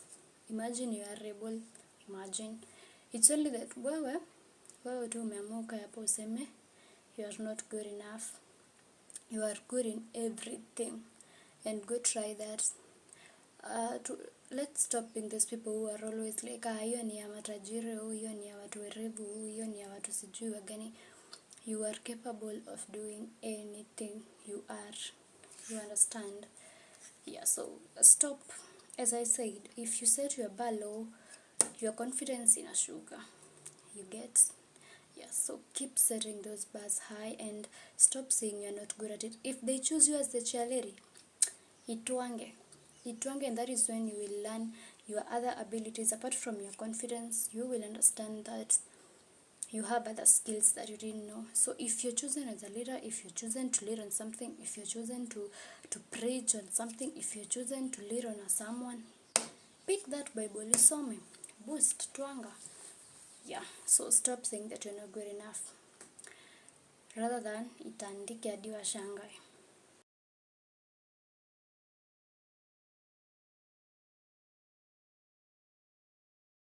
Yeah, most of the times, guys, there was a video I did about influencers wameshusha confidence ya watu huko nje. Yeah, like they have really, where a person says, if huyu mtu anafanya fridge restocking, hey, Miss Yazani, you understand, like, can you stop living the social media life? Because it destroys your confidence. Because personally, guys, let me tell you, personally, when I started shooting, I used to feel like I'm not confident because now I don't really have that good background. If I decide to go and shoot in a studio, then it's expensive for me. You know, I don't have expensive clothes to wear while shooting. I don't have, so hiyo kitu ilikuwa nashusha confidence yangu, because I was like, no, if I shoot nikiwa like on my low, no, how do I put it, like if I shoot nikiwa tu niko tu, will I get views? You understand? Because if I compare my video to a social media person's video, first of all, they really have a big difference from clarity, from background, from the way they are dressed, the way they present themselves. And one thing I learned is, hata for them, si walianza mahali. And also guys, we also say that these people only capture their happy moments. You understand? So stop living a social media life. Live your life. If fridge yako itaka 1 month bila kitu, don't force it. At now when like you're not confident to go shop like a shopping of, you know, I see people saying that for them like they can't, they really love recording, but they can't record hizo ka shopping to video to really, simply because they feel like, you understand, you have the confidence to restock your fridge, you have the confidence to do whatever they are doing, you can do it. Imagine, yeah, you can do it. So stop living life ya watu. Hata concerning ya social media, I will rather put it to, acha kuishi life ya watu. You be you. You have the confidence, you know. If you really feel like you have the talent to dance, and then you see there is this dancer called Pricky something, she really dances, yeah. So sikuwa like ati nikipost yangu, you know, ati mtu ane Pricky na yangu. No, post it, have the confidence. Usiishi the social media life, like live your life, okay? You find yourself in a conversation, you understand, like, hey, you and I personally, let me raise my hand, you and I nimesuffer. That person will contribute less in a conversation, especially when it comes to group discussion, when it comes to any meeting, really that, I don't know if I'm always scared, I don't know, but I always feel like I always shusha my confidence, because by the guys, I have been in many conversations, such many events, especially graduations. Then unasikia mtu ako na kitu ya kuambia graduate ama ni graduate aseme, yeah. Then for me, I'm always like, sasa nitachangia nini, you understand? And actually I came to realize I usually have a lot to give to the graduate, you know, but simply because siwezi tu simama, like I can't I can't. Yeah, so let's work on boosting our confidence and let you know, like, usiwai jiambia at you have nothing to contribute. You really have a lot. You try it. One day, simama, ongea, things will flow. Yeah, and that was it, guys. Let's stop killing our confidence, bwana. You have the confidence. I've told you can do anything. You can do it. But learn to boost your confidence. Ushaona kuna watu kuwa too confident anywhere, anytime. Their confidence is not dependent on who is close to them or who is next to them. They just talk. So be those people. Like, boost your confidence. Boost kabisa. Yeah, so guys, let's keep subscribing, liking, comment, and sharing. Yep, and that has been it, and hope you enjoyed, guys. See you in the next one. Bye bye. Bye bye.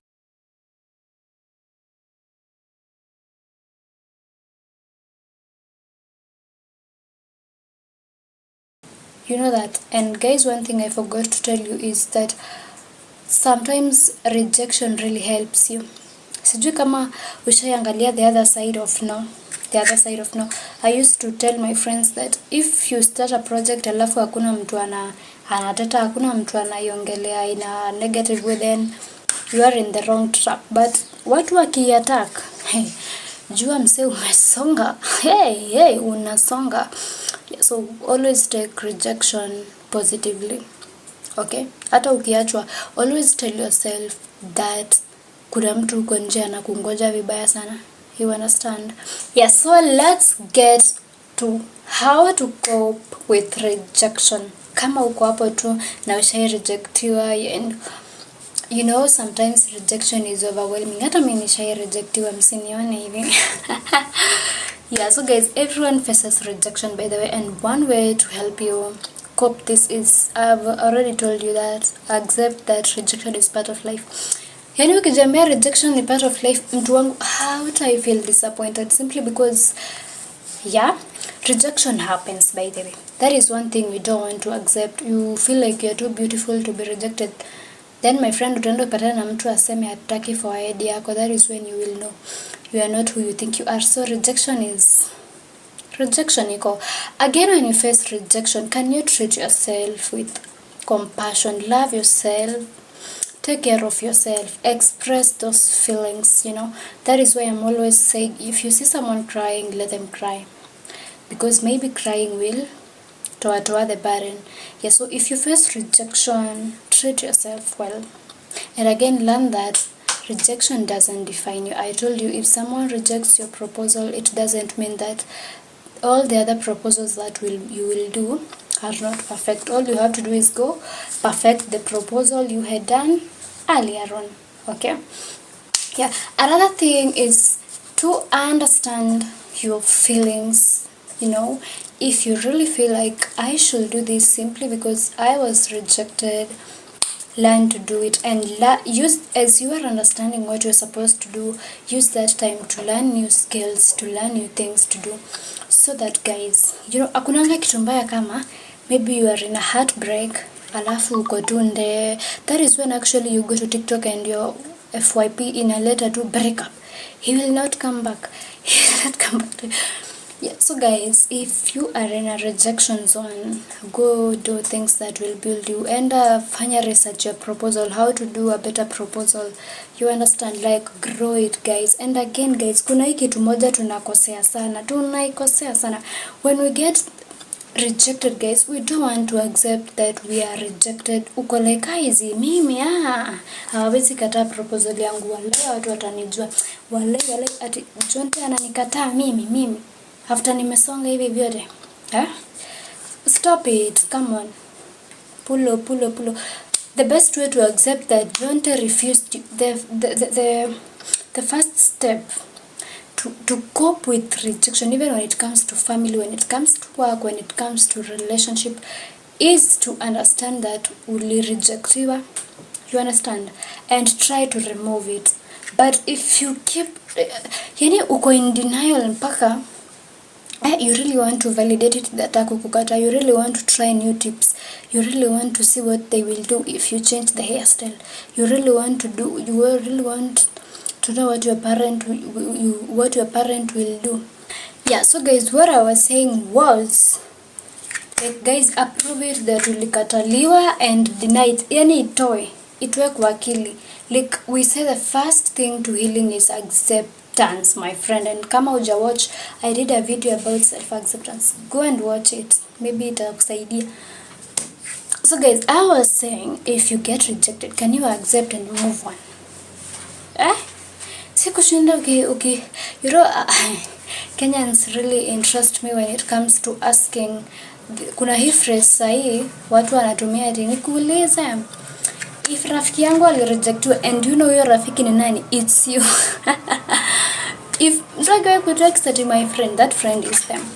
Yeah, so guys, instead of going asking people, alini reject, alifanya, my friend, can you accept you are rejected and work on it? And then again, sometimes, guys, sijui shida ni gani.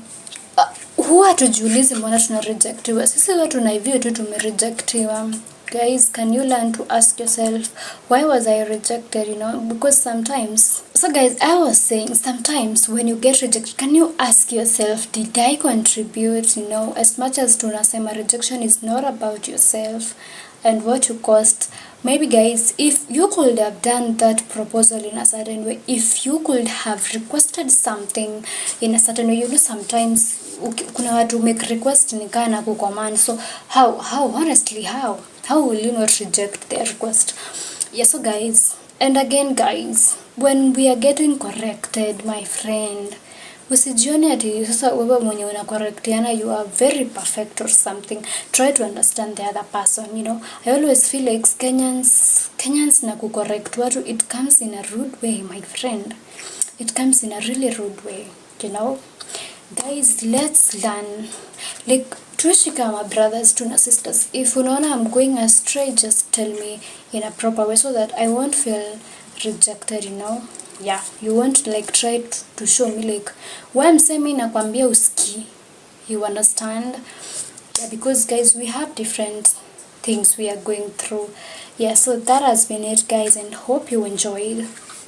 And guys, let's end rejection, guys. If you are a mother, your child gets pregnant, look for a better solution. If your child has done something wrong, look for a better solution, because we are all human beings, guys, and always learn to be yourself.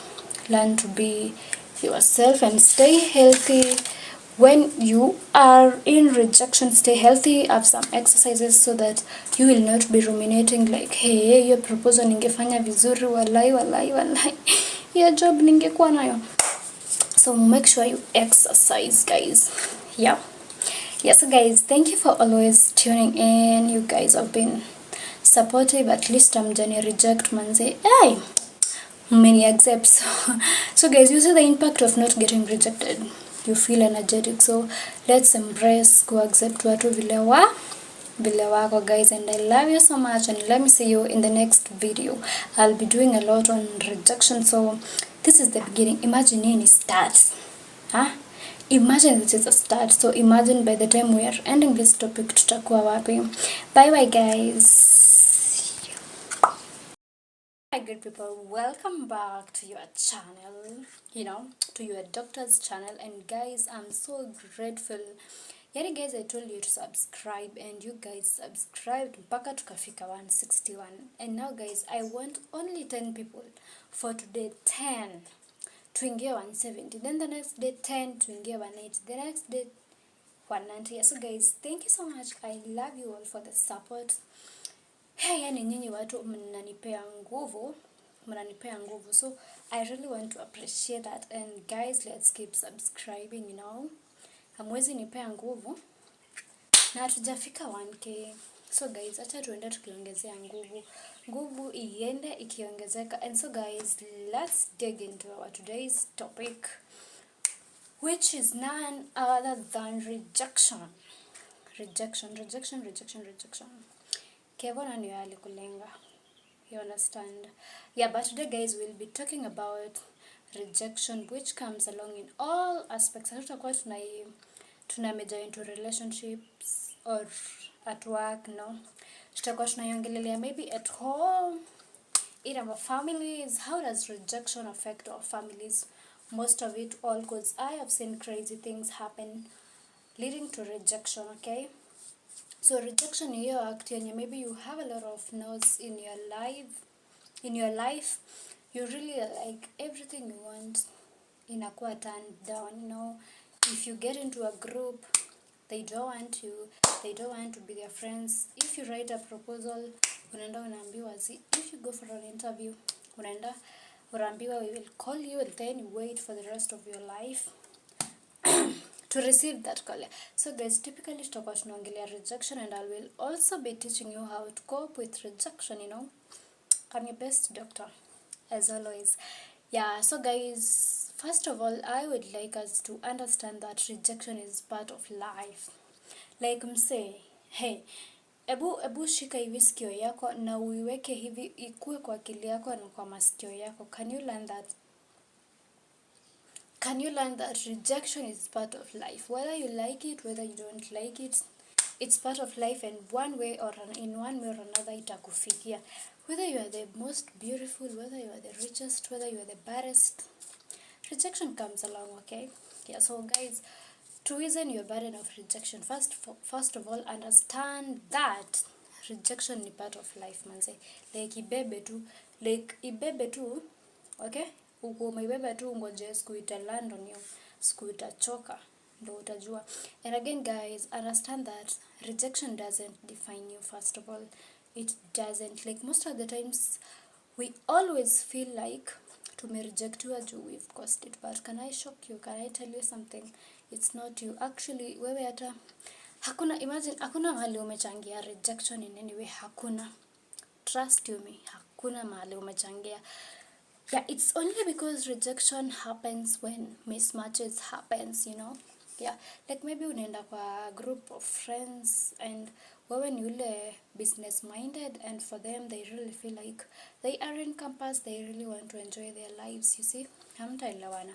So basically what will happen, a mismatch will occur and you will end up getting rejected. And again guys, we are told that people reject gold. People reject things simply because they feel that they're expensive, you know. People reject things simply because they feel like it's hard for them, you know. So guys, what I'm trying to tell you is that if wewe unapendwa na kila mtu, my friend, you are in your comfort zone, okay? Yeah. Mostly the goals-oriented people get rejected, so it's normal. That's why I'm telling you, if you're not feeling rejected, if wewe ukienda kila mahali watu wanakupenda, hakuna mtu anakuambia kitu mbaya, then you really are in your comfort zone. So what I mean is, if you getting rejected, my friend, that is the way of life. You understand? And sometimes guys, you need to be rejected to open your eyes. I don't know if you have ever been in a relationship yenye hauna goals, uko tu kuamka kupendana, and then things happen, the boy rejects you, na unaachana naye, and that is when you realize, wow, I was in a comfort zone. So guys, let's always take rejection. Let us always view rejection in objectivity. By this, what do I mean? Always understand why was I rejected. If I wrote a proposal ikakataliwa, mbona ilikataliwa? Like rejection helps you also to improve, because if I wrote a proposal ikakata kuchukuliwa, then I need to go and redo, and you will understand better about it and how to go on it. So guys, let us learn. If you get rejected, I know it hurts, I know it when I disappoint mtu, you get to feel like you are not worth it in life, but always think about it in an objectivity way. Usianze kufikiria maybe they want to end. Usiweka rejection kwa roho, by the way. Itoe tu kabisa, accept you are rejected, because most of the times you get that mtu ameenda interview, wamekuwa rejected, and then they get to now assume that every interview they will attend watarejectiwa. So this guy hata ananga hope ya job, this guy hata I apply job. So as I told you guys, rejection is part of life. So learn to improve from the rejection, okay? Yeah, and also when I would also like to beg our parents, maybe if you are watching, you're a parent, or rather you are a big sister to someone, you are an elder person to someone, you are a senior person to someone, we should handle situations in a way that we will not affect other people's feelings. For example, in most of the family setups right now, you find that if a girl gets pregnant while in school, the girl might face rejection even from the mom.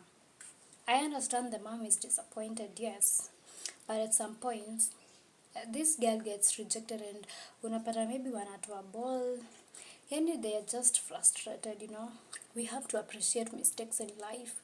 We have to make people feel confident, you know. Hata kama wamekosea, there are good ways to handle it, you know, rather than rejection.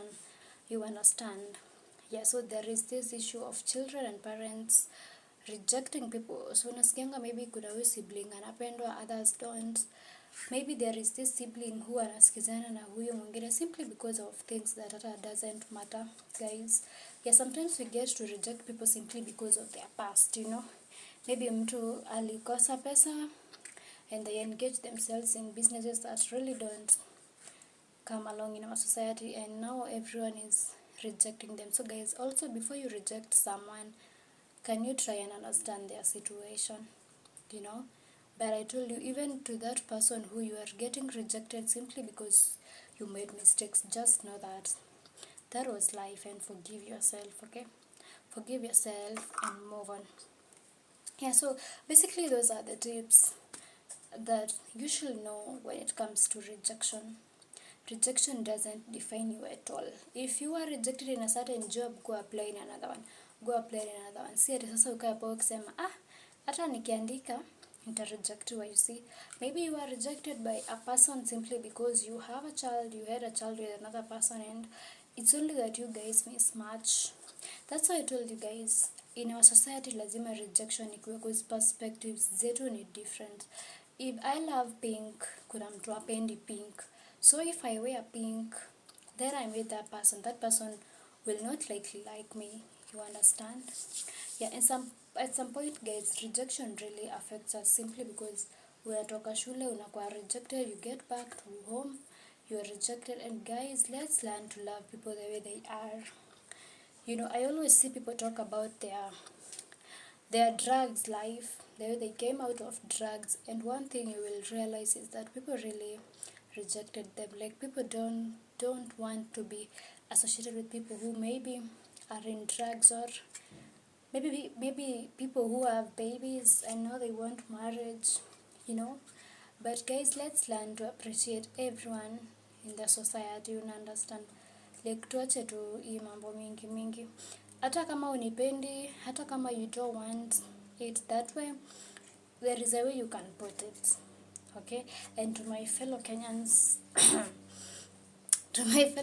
when you may get rejected, hope you got out of that cocoon, because that cocoon really hurts, especially when rejection comes after and after and after. And guys, I feel like when we get rejected, what do?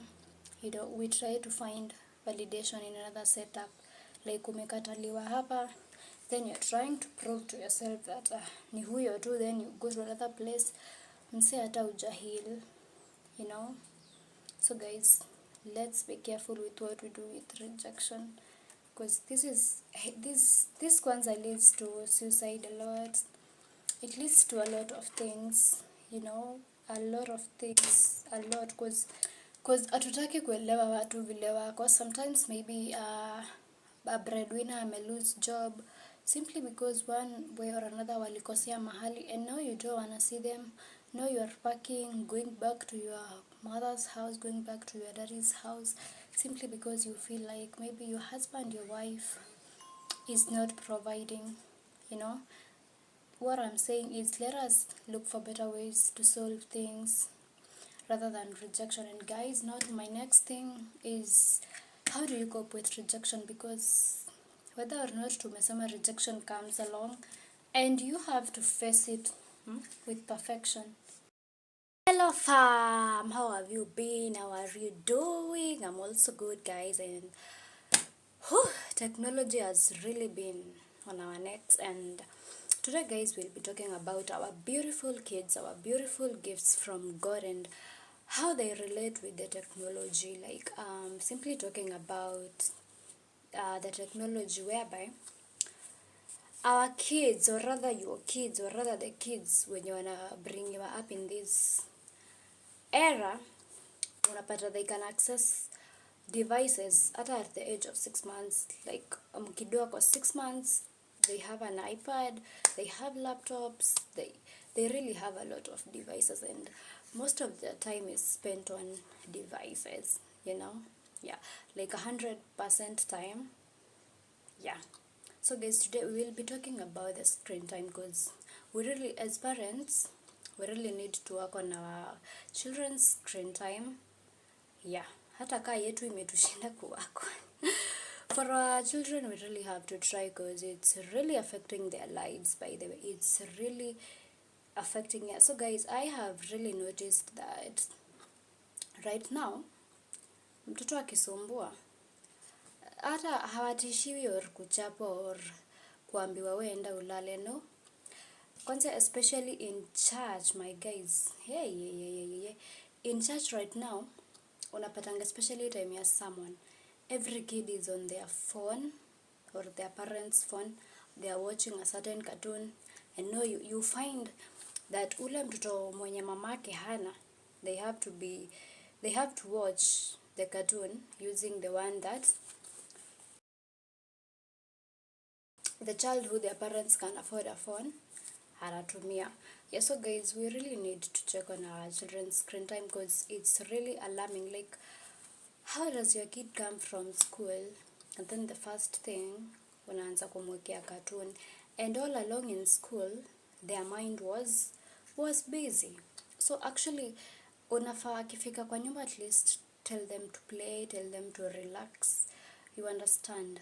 Like, let's try to be responsible. And again, mtoto uwezi anza kupea mtoto simu kwa church simply because anasumbua. For you, if you went to church with your mom, yeah, during time when you will grow, if ungesumbua church, my friend, ungetandikwa.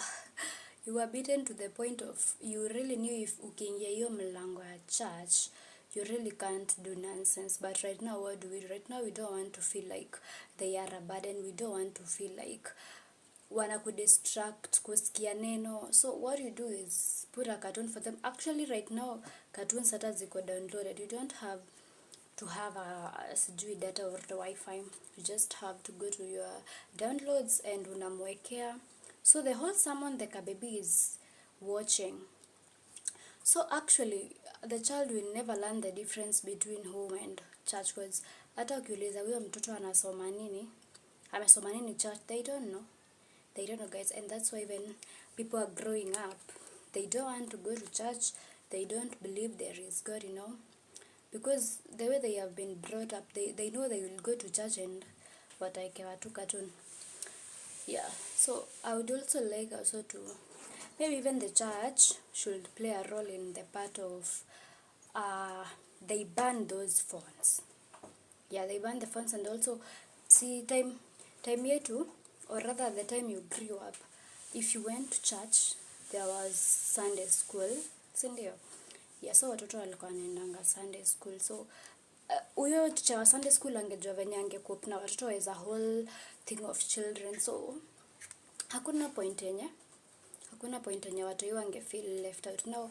But now ukiwapeleka huku church, the songs are different. They don't know the songs. They don't understand anything. So as a parent, if you go to church, you better take the children to where they belong to, because I believe in every church kuna session ya watoi, because hapo they are engaged, kuna toys, they get to learn Bible stories, they get to learn about I've seen there is that Bible ya watoto. Yeah, and also again, you've received your bundle of joy, amefika 3 months, amefika 4 months, amefika 6 months at home. Most of the times, by the way, lekata nyumbani, mtoto akilia, mtoto akisumbua, you have to give them your phone for them to stop sumbuaring. And yet, how we're exposed to other things to do, you understand? Like akiwa kwa nyumba, it's cartoon, akilia, shika simu, akitoka hapo unatumia simu, umempea laptop. Like the child is totally in a laptop, you see? Like for our parents, or rather us mostly, who grew up in that era, ulikuwa unapata umecheza from 10, you go for lunch, you come back. So like the whole day una engage na watu wenzako. Actually there was no time for phones. There was no time. Sahi, if you go to many homes and ask the child what their neighbor's child name is, hawajui. Either they don't know if there is a child, because that child wakes up, they take breakfast. While taking breakfast, it's a cartoon. In many homes right now, if you go around morning times, the screen is always on Cocomelon, sijui cartoon, and that's the whole thing. So you see, as a parent, if you're not taking action, now how will your house help take action? Because most of the times, what will I blame house girls at? It's my nanny, it's my house girl who always gives them television. But you as a parent, how have you played a role to ensure that your kid ako na limited screen time? Because actually I feel like tuna introduce hawa watoi to technology wakiwa wadogo sana. And actually under 18 months, that is around 1 year 6 months, a child should not be using any device, because at that point is when they are trying to learn things, like the accessory perception at that moment is really growing. So if it gets interfered, you see, most of the parents, I understand that you people say that cartoons zinafunza watoto wenyu English, but that comes at around an age of 2 years. You see, if your child is 2 years and you really want them to learn, also control their screen time, because it's not like you wanna learn every time. But I don't know if Ushai observe mtoi akiwatch cartoon, they look like a zombie. They literally look like a zombie because they can't talk, they can't do anything. You see, for you who is thinking that you wanna learn, those kids are only using their eyes. So hakuna hata kawa wana learn, yes they are learning, but if you really think that it will help kufanya vitu zingine, it can't, because the kid is only watching, you understand. The kid is there like anaangalia cartoons, ina move, ina dance. It's only about the eyes. Past that, high work. So if your child is under 18 months, actually you should literally fully avoid giving them devices. Yeah. Now at the age of 2 years, you can, because now they are learning to speak, they are learning to say words, they are learning new things. You can now expose them to technology and also limit the screen time, because honestly the whole day house girl amempea simu, wewe na wewe unatoka job, and simply because the thing is utaki kusumbuliwa. Yeah, you rather give your child that phone ndio utoke uende, simply because the phone will keep them busy, but that child is not playing. And I can tell you for sure, a lot of parents are right now going for speech therapies for their children, because watoto wamefika 3 years hawaongei. If you go to those therapy clinics, speech therapy clinics, you will find them lying there down like zombies. They can't talk. And the parent is like, she has problems. And if you try tell that parent it's because hizo social media, you can't. It's so disappointing sometimes, even on TikTok. Saa sita mtu ako live na mtoi, mtu ako live na mtoi, and you wonder like, hey, is it really worth it? Mtoi hata ajui TikTok ni nini, huyo mtoi ajui kuan ni nini. And again, also other the contents you're making them do. Like juzi nimekuwa TikTok and kuna hiyo challenge inaendelea, and it's about the F word, and I was so disappointed to see a parent anaekea mtoto screen afanye the challenge, and I'm like, what?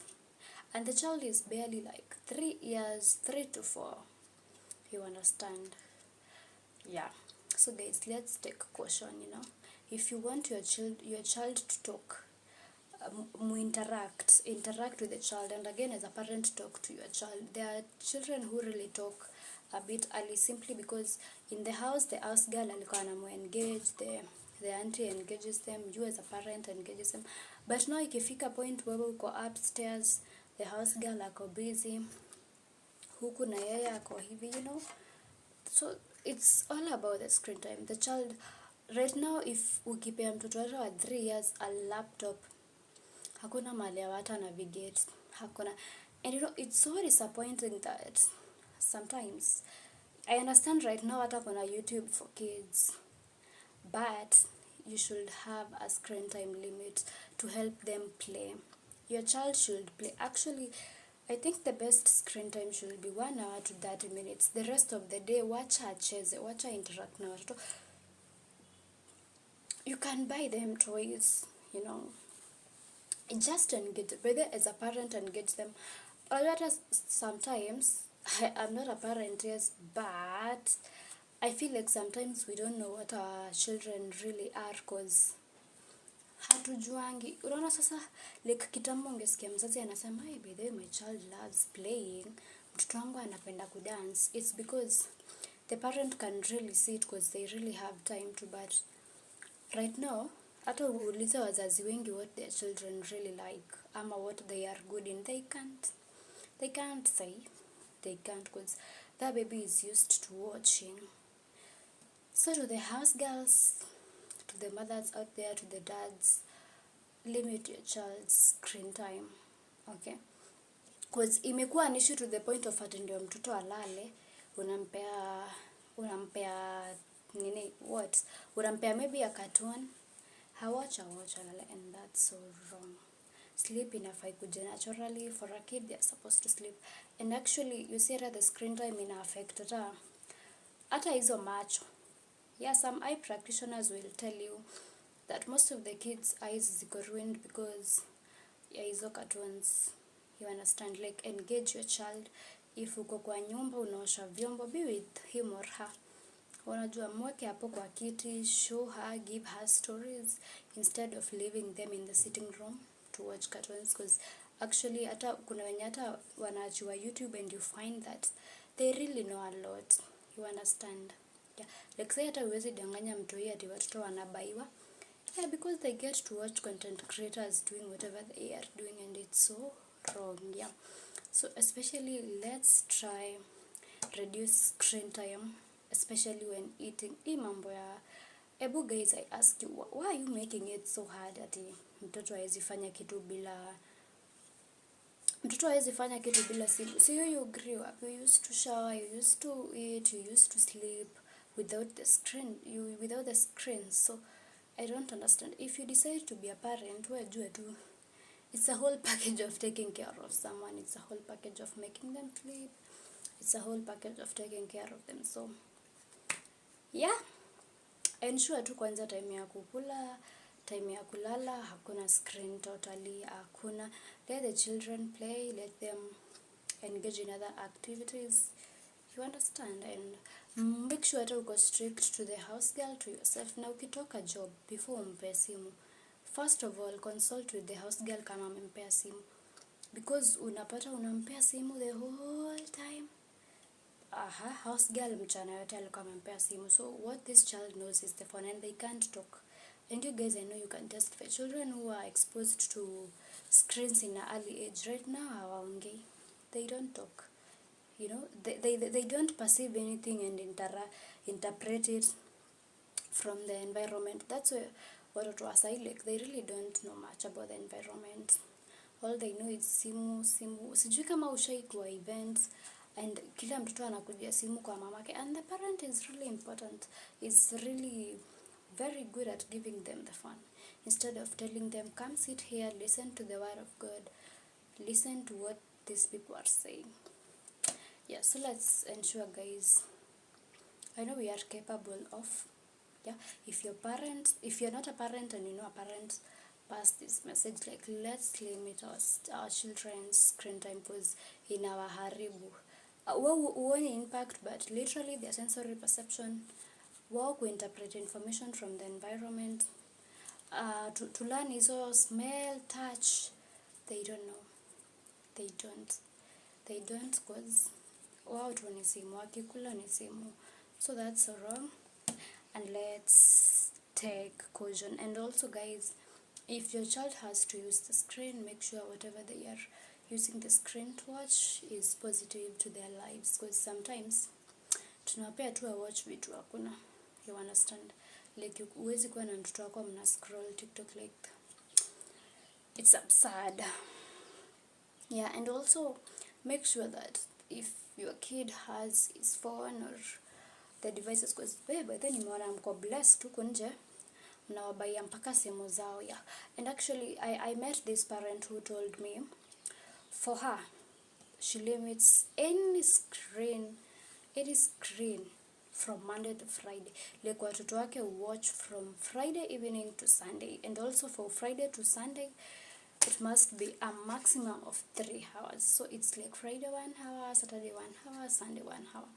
And she told me now that she has a teenager, it's really helpful because the teenager doesn't know much about negative things. He's not in TikTok, Instagram, you understand? So wajua tu venye utapangana na screen time ya mtoto wako to ensure that it's really going well. Yeah, so guys, that has been it, guys, and thank you for watching this video, and make sure to subscribe, yeah, for more content, guys. Yeah, bye. Hey. my good people, welcome to this channel, because today guys I want to come to your aid and help you understand that there are these lies that we as individuals have believed in that have made our potential to really decrease. Hey, like this, sijui tu niwaambie aje, but kuna hizi vitu zenye tumeamini like zimefanya potential zetu zimederi kabisa. You understand? And can you listen? Ebu jichune kidogo. Nakaa uko kwa hiyo bracket ukimbie. I want you to start packing and get out of that. Kokon, one of those lies. I believe it's a lie. Hey. At money is the root cause of all evil. Who told you that? Huh? Money. Ha. Sichika ushai kwa ina setup yenye watu wanasema ati we pata pesa utajua utakuwa mbaya. You get money, sijui nini. So kuna watu wakisikia hivyo wana limit to get money simply because they believe wakipata pesa they will watakuwa ma demons. My friend, can you get money? Mtu asi get money then uone kama utakuwa evil. Stop listening to lies that will make you feel like ati sasa hauta work hard and upate do. Another thing, my friend, happiness comes from an external source. Who told you that? My friend, happiness is an inner state. It's an inner state. Happiness hutoka hapa, my friend. You can be the poorest, you can be the most suffering, but your happiness is key, my friend. Acha nikwambie, usiwahi danganywa ati ukikuwa na Lamborghini, uko na Lexus 5 hapo, sijui BMW 10. Hey, my friend, ask those people who are driving. Most of them hata hawana furaha, like wako tu stress inawatwanga. My friend, ebu wacha mchezo. Hiyo mchezo ya kudanganywa ati when you get those things happiness, my friend, can you work. Another thing, as a person you have to follow a certain system. You know, our culture believes that you have to study. Sisemi watu wasisome, nisimesquotiwe. But there is this tendency of people believing that following a certain system, that is, you have to read, go to college, have good grades. My friend, there was a day I was in town and nikaingia shop fulani. The shop inakaa tu a billionaire shop, and my friend, I was shocked that the owner of that shop hata hakumaliza class 8, and that is where I was like, yo, and I'm still doing my degree, then what am I doing? Yo, like guys, can you usikuwa hapo nje simply because maybe you didn't finish Form 4, maybe you didn't do your class 8 exams, maybe you didn't succeed. There are people tuko blessed differently. Kuna mtu shuleni ako blessed, you understand? Kuna mtu kwa life ako blessed. And guys, one thing I have realized is that we approach life differently. Tukiweka hapa na mtu ajasoma, maybe ata face life more than me. So guys, hey my friend, ebu tega masikio, usidanganywe ati simply because you've not gone to school, you've not gone to college, you can't achieve your potential, okay? Hey, sasa ebu get ready, ebu jump kidogo, get ready. Ati unadanganywa ati you can't change the world, you are one person. Sasa wewe surely mtu mmoja wewe utachange the world, you know? And then you feel like your dreams ushaikana mtu anakwambia ati anataka kukaa chini atengeneze ndege, alafu mtu mwingine anamwambia wewe zile jaba uko nazo wewe sijui umeband sijui.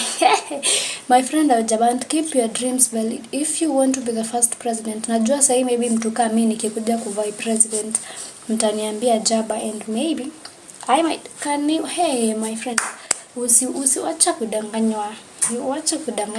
Keep your dreams valid. Put your potential up there, my friend. Whether you are a dreamer, whether uko class 2, whether uko class 1, you can still do a lot, okay? Si hadi kuna mtu juzi amemeza nyoka. Hata ungemwambia je ataanza kushika nyoka ameze. So guys, your potential is your potential. Another thing, kuambiwa ati you have a lot of time. You are 16, you have a lot of time. Guys, can you put your potential? There are people who tell, kuna watu waambia mtu hata sasa yeye anajiota unatumia at 20 surely. Uoni una waste. Can you work? Guys, can you work?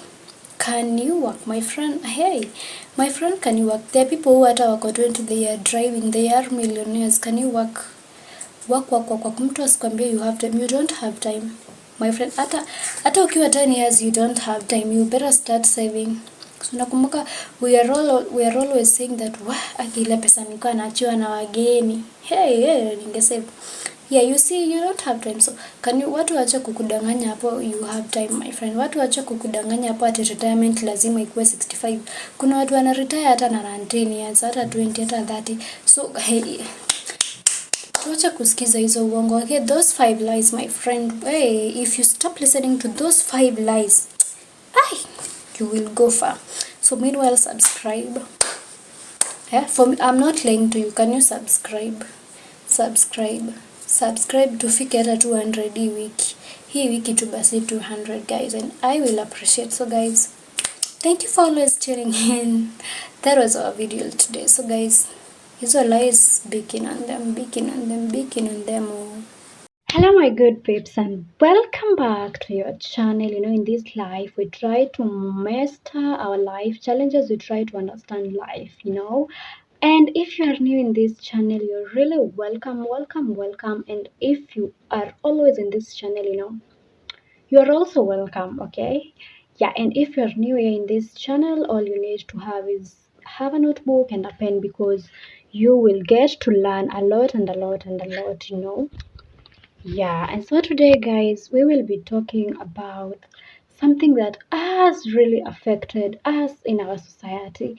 And guys, in our today's topic, we will begin with a story, and this story is about someone very famous, someone who I know you know guys, and someone who you might not really understand if she went through all that. And let's begin, guys. So our story today is about a girl called Simone Bliss, and this girl is an and this girl is a gymnast, a very big, a worldwide actually, and she engages herself in Olympics. And it came this one time whereby she was supposed to perform in some Olympics, or rather she was supposed to be playing in some Olympics, and it happened that she refused to perform simply because she wanted to take a break when it came to her mental health. Okay? Tumeelewana mpaka hapo. And so guys, our today's story will be our highlight for today's topic, and in that story what will be our highlight is what happened after she refused to perform and what led to her declining the performance. Yeah, so guys, this lady felt like she was really facing mental health issues. Yeah, and actually, guys, if you don't know, we always have the psychologists who are always there for our sports people, because maybe we tend to think that these people really have good life. Like, you wouldn't understand how Messi will be facing mental health issues, but mental health issues as ujuangi when they just come along simply because it's life, okay? Yeah, and so she really felt like in her professional, which is sport, she really needed a mental health break. But no, people didn't really understand that. And what came out was people called her weak, people told her that she was not strong enough to cope with these things. Like, people really stigmatized her, simply because they felt like she was a hero who was trying, like it wasn't adding up. How now, like, akona mental issues aje, like how do you leave your job to go and take mental breaks? So guys, if you are keen, our today's topic is about mental health and the stigma that comes along with mental health. Okay, and guys, we should be like that lady who is taking some mental break for her life. Sometimes I always feel like we really know that we are depressed, we really know that we are anxious, but we tend to just ignore it simply because we feel like we will get judged. Yeah, and those for those who are wondering what we're talking about, simply is what disbeliefs, yeah, the misconceptions, the bad attitudes that people have when it comes to mental health. When we were growing up, we really used to hear about HIV and AIDS stigma, and we didn't talk about mental health stigma. But right now, I can assure you that I think mental stigma may beat at HIV stigma, because right now mental issues are really great. You understand? We have a lot of myths that comes with mental health, including that of the children and young adults don't experience mental issues. Like if a kid tells you that they are stressed, you'll be like, is she crazy? Is this baby crazy? Because your work is sleeping, eating, going to school. How are you depressed? You understand? Yeah, mates like therapy is for the weak. Therapy is for crazy people. People with mental issues are violent. I have seen people talk about that, and actually, when they hear that you have a mental health condition, they will actually run from you. You understand? The misconceptions of you are a therapist, you are a counselor, you're not supposed to face depression, you're not supposed to face mental health conditions. That is wrong, my guys. You understand? Yeah, and I feel like mental stigma has really affected our lives when it comes to people not wanting to talk about their issues because they already feel like the society will judge me because men don't cry, men don't go for therapy.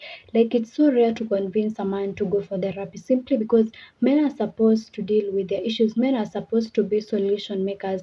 Therefore, if you tell them to go and look for a solution from another person, then it's really weird for them, you understand? And one of the things that really leads to mental health stigma is because we really lack education. We really don't know about mental health conditions. We just assume that they just come along.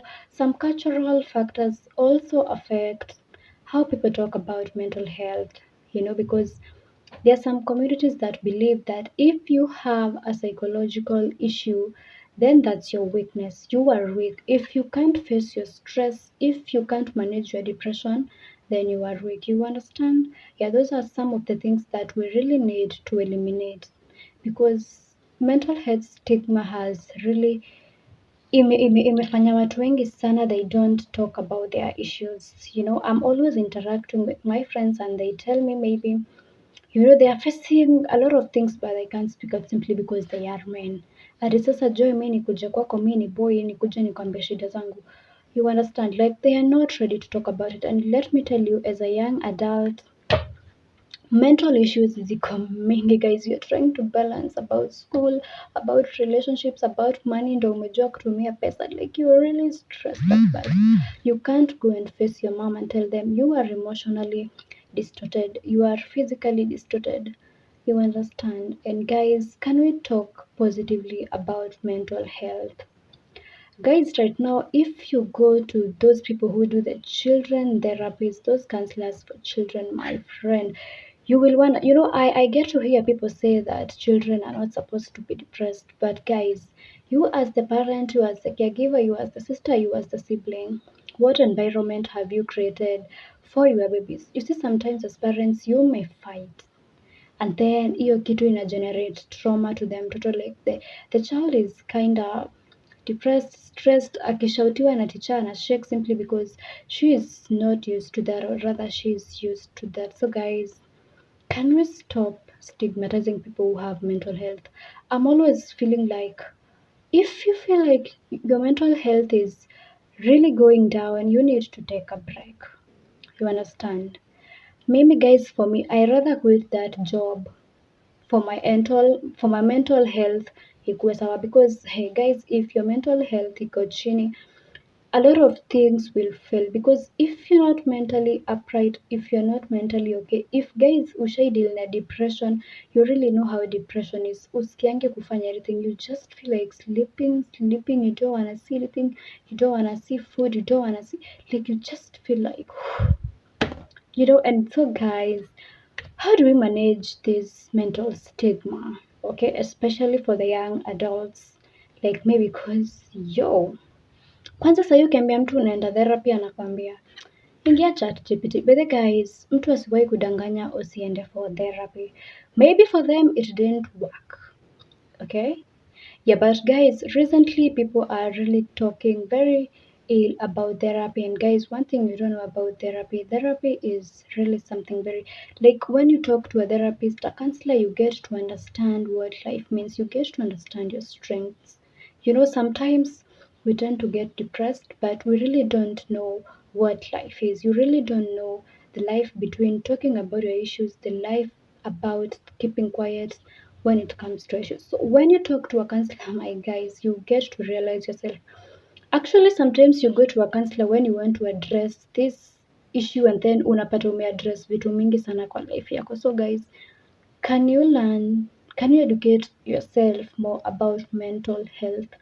Because hii stigma yenye iko around mental health inafanya watu wachukulie vitu very very shallowly, na hizo vitu they are supposed to be taken seriously. Because now when you tell a person that if you tell right now, personally me I used to tell people I'm depressed and then they are like wewe tu hiyo unafikiria, wewe bu enda ulale utaamka uko depressed. You understand?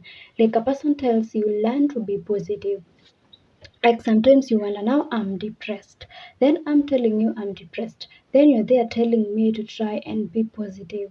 You know, guys, let us always think in a positive way and try to help these people who come to us with mental health issues. To be in a positive state when you're depressed, it's really hard. Can you let people acknowledge the positions that they are in? If that person is emotionally, like they're experiencing an emotions burnout or an emotional burnout, let them acknowledge they are in that state. Mambo ya kuambia wakuwe positive in that state, do you know how hard it is? You understand? Yeah, like guys, let us understand the mental health and what it comes along with. Mambo ya kuambia mtu ati it's all in the mind.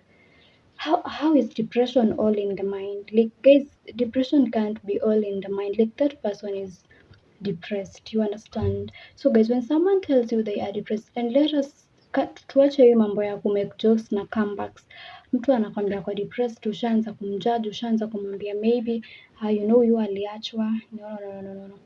Let us learn to be positive when it comes to mental health and help each other, and that is the only way that we will be able to avoid this stigma. And also the social media also, I feel like it plays a big role when it comes to mental health stigma, because it tries to picture out that these people who have mental health conditions are really violent. Because when mtu akichapa mtu unasikia oh it's trauma, unasikia oh it's depression, unasikia oh, but do we really look at it at this person uses drugs or rather other issues? You understand?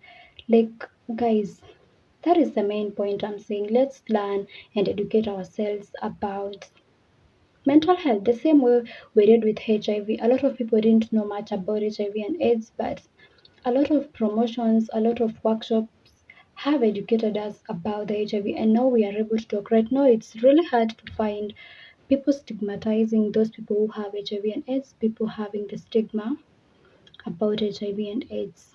Okay? Yeah.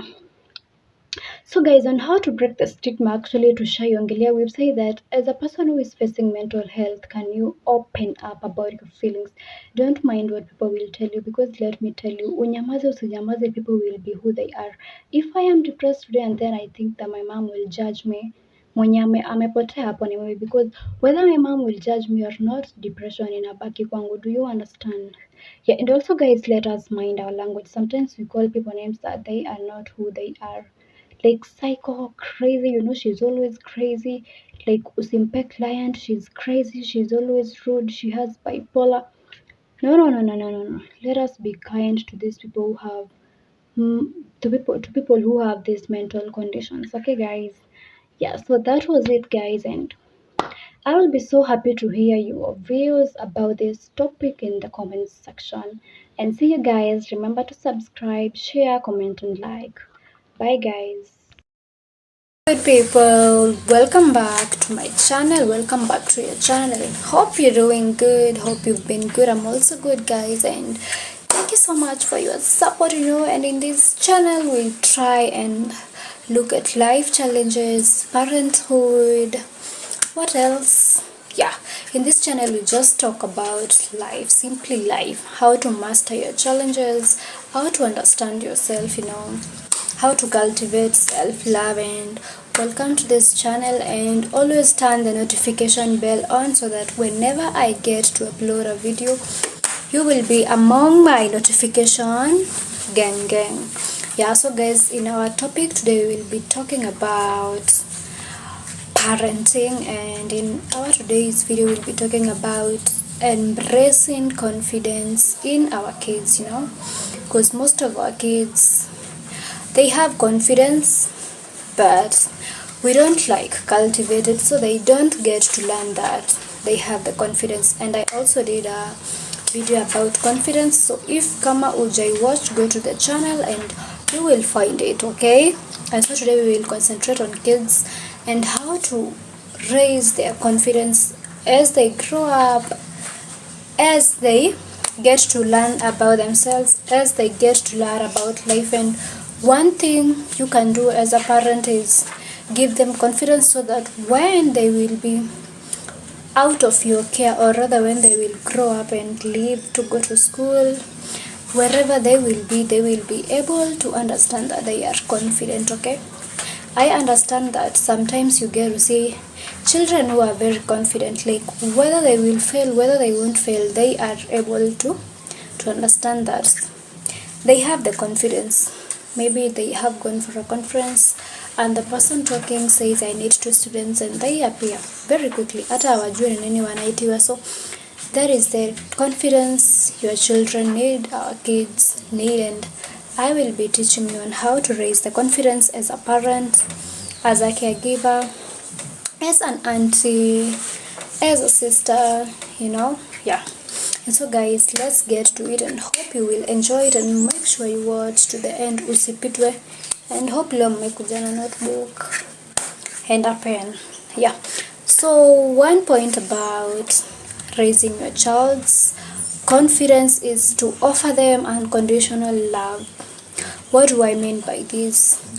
Always let your child know that they are loved in times of mistakes, in times of failure, in times of their success. And also when you love them, help them and encourage them to always speak up whenever challenges come along their way. Let them express what they need. Do you know most of the children really suffer in their lives, or rather they really keep their feelings towards themselves because they feel like dad doesn't love me, dad doesn't have my time, so hata nikimwambia shida zangu hata nisaidia, yeah.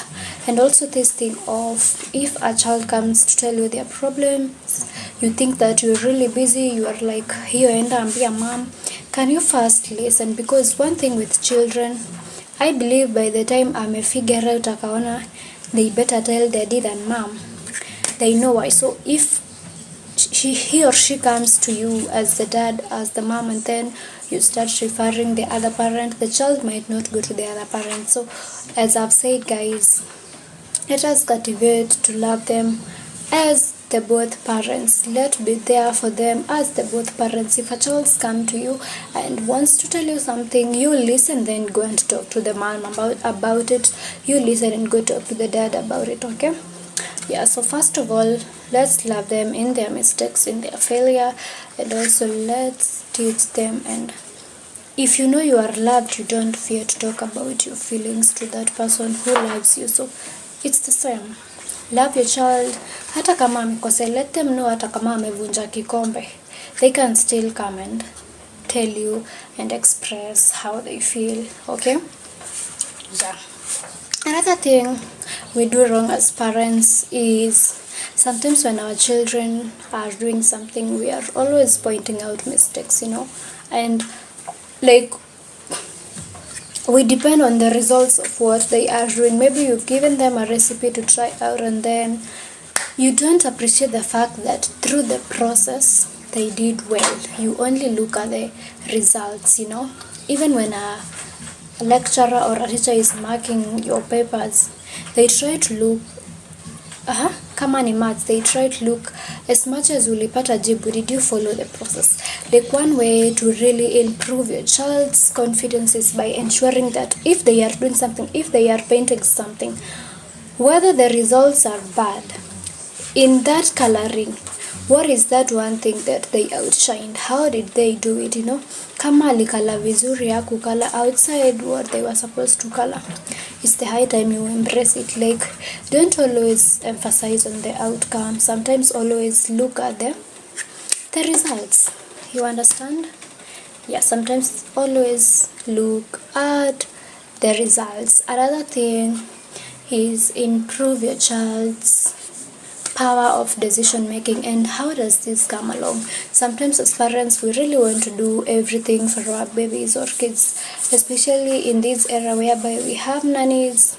You find that the child doesn't do anything about their lives. Like kama ni kupaka viatu rangi, it's already done.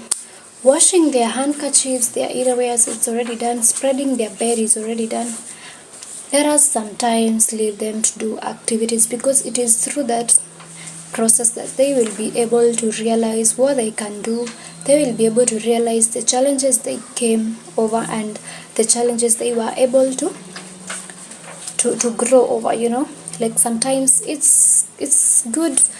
It's a nice thing to always, maybe if you want them to spread their bed, you can give them some 3 pieces of bed sheets and let them choose, If you really want them to be decision makers in their lives, you can sometimes tell them to decide on what they want for breakfast. You understand?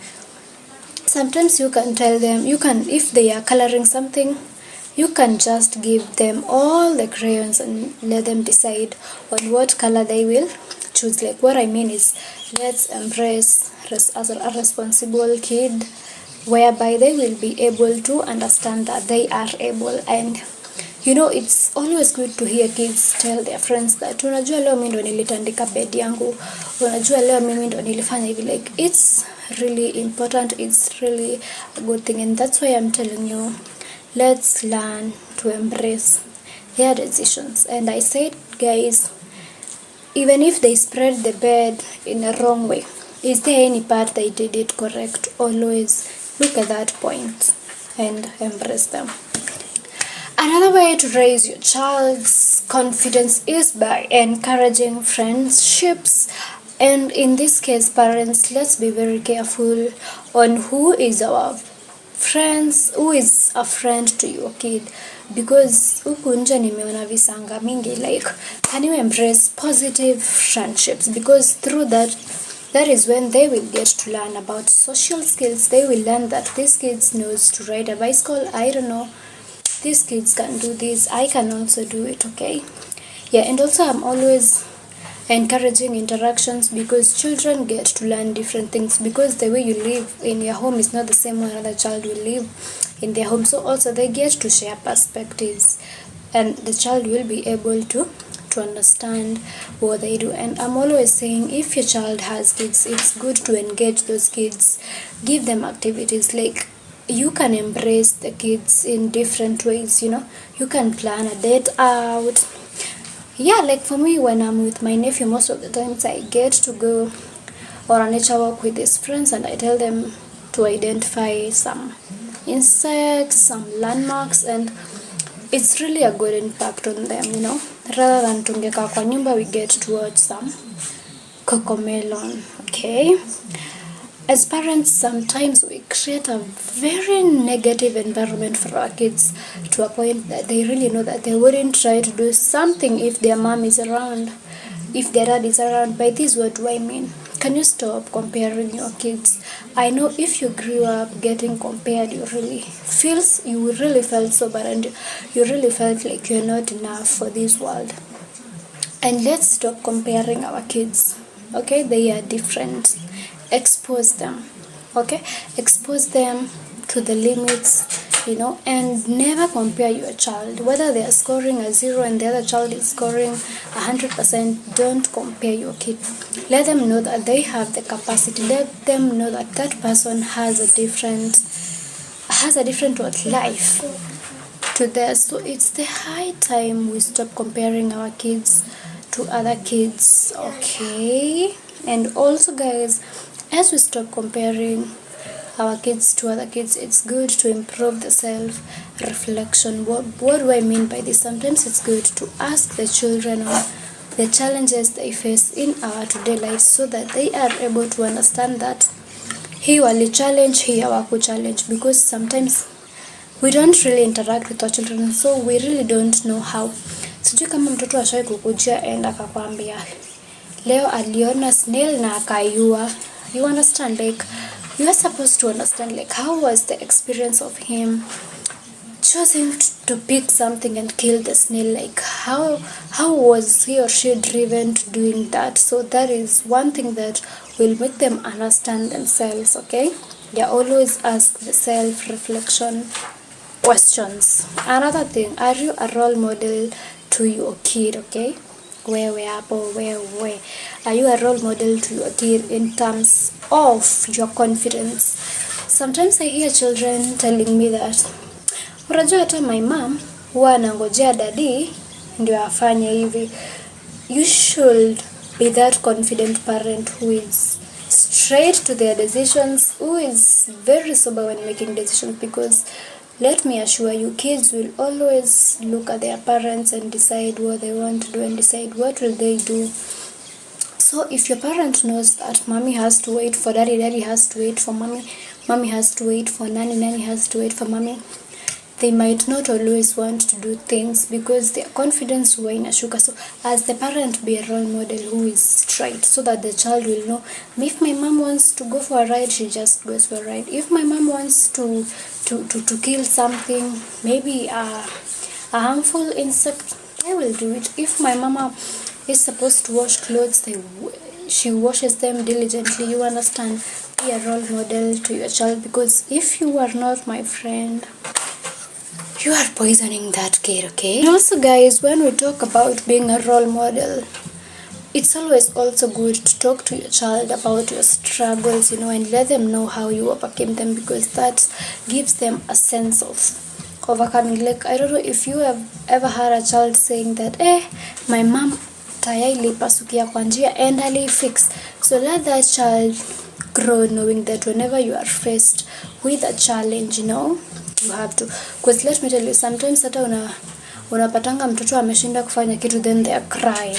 It's simply because this child has not grown knowing that if something fails to work, they don't cry, they get a solution. Because sometimes maybe they want to charge their toys and the toy is not charging, they start crying, yeah. But if the child remembers what the mom, the daddy told them about how they had a struggle in charging their battery and what they did to get the battery charging, yeah, that's why I'm saying it's good to engage. As a parent, you are the one to build your child. If you want to build their confidence, you really have to get to conversations, you really have to share experiences, you really have to show them that it's possible. Okay, so it's also good to share your struggle, so that you build that sense of solving issues with your child.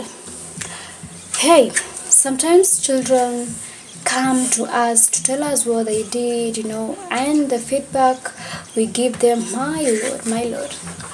That's what I feel as parents we really need to improve, especially in this era whereby you hear mtoto amekuja tu vizuri and then jibu mama anampea hata you wonder if huyo ni mama ya mtu, or ni baba ya mtu. Can we learn to have a positive feedback to our kids? Let's be realistic.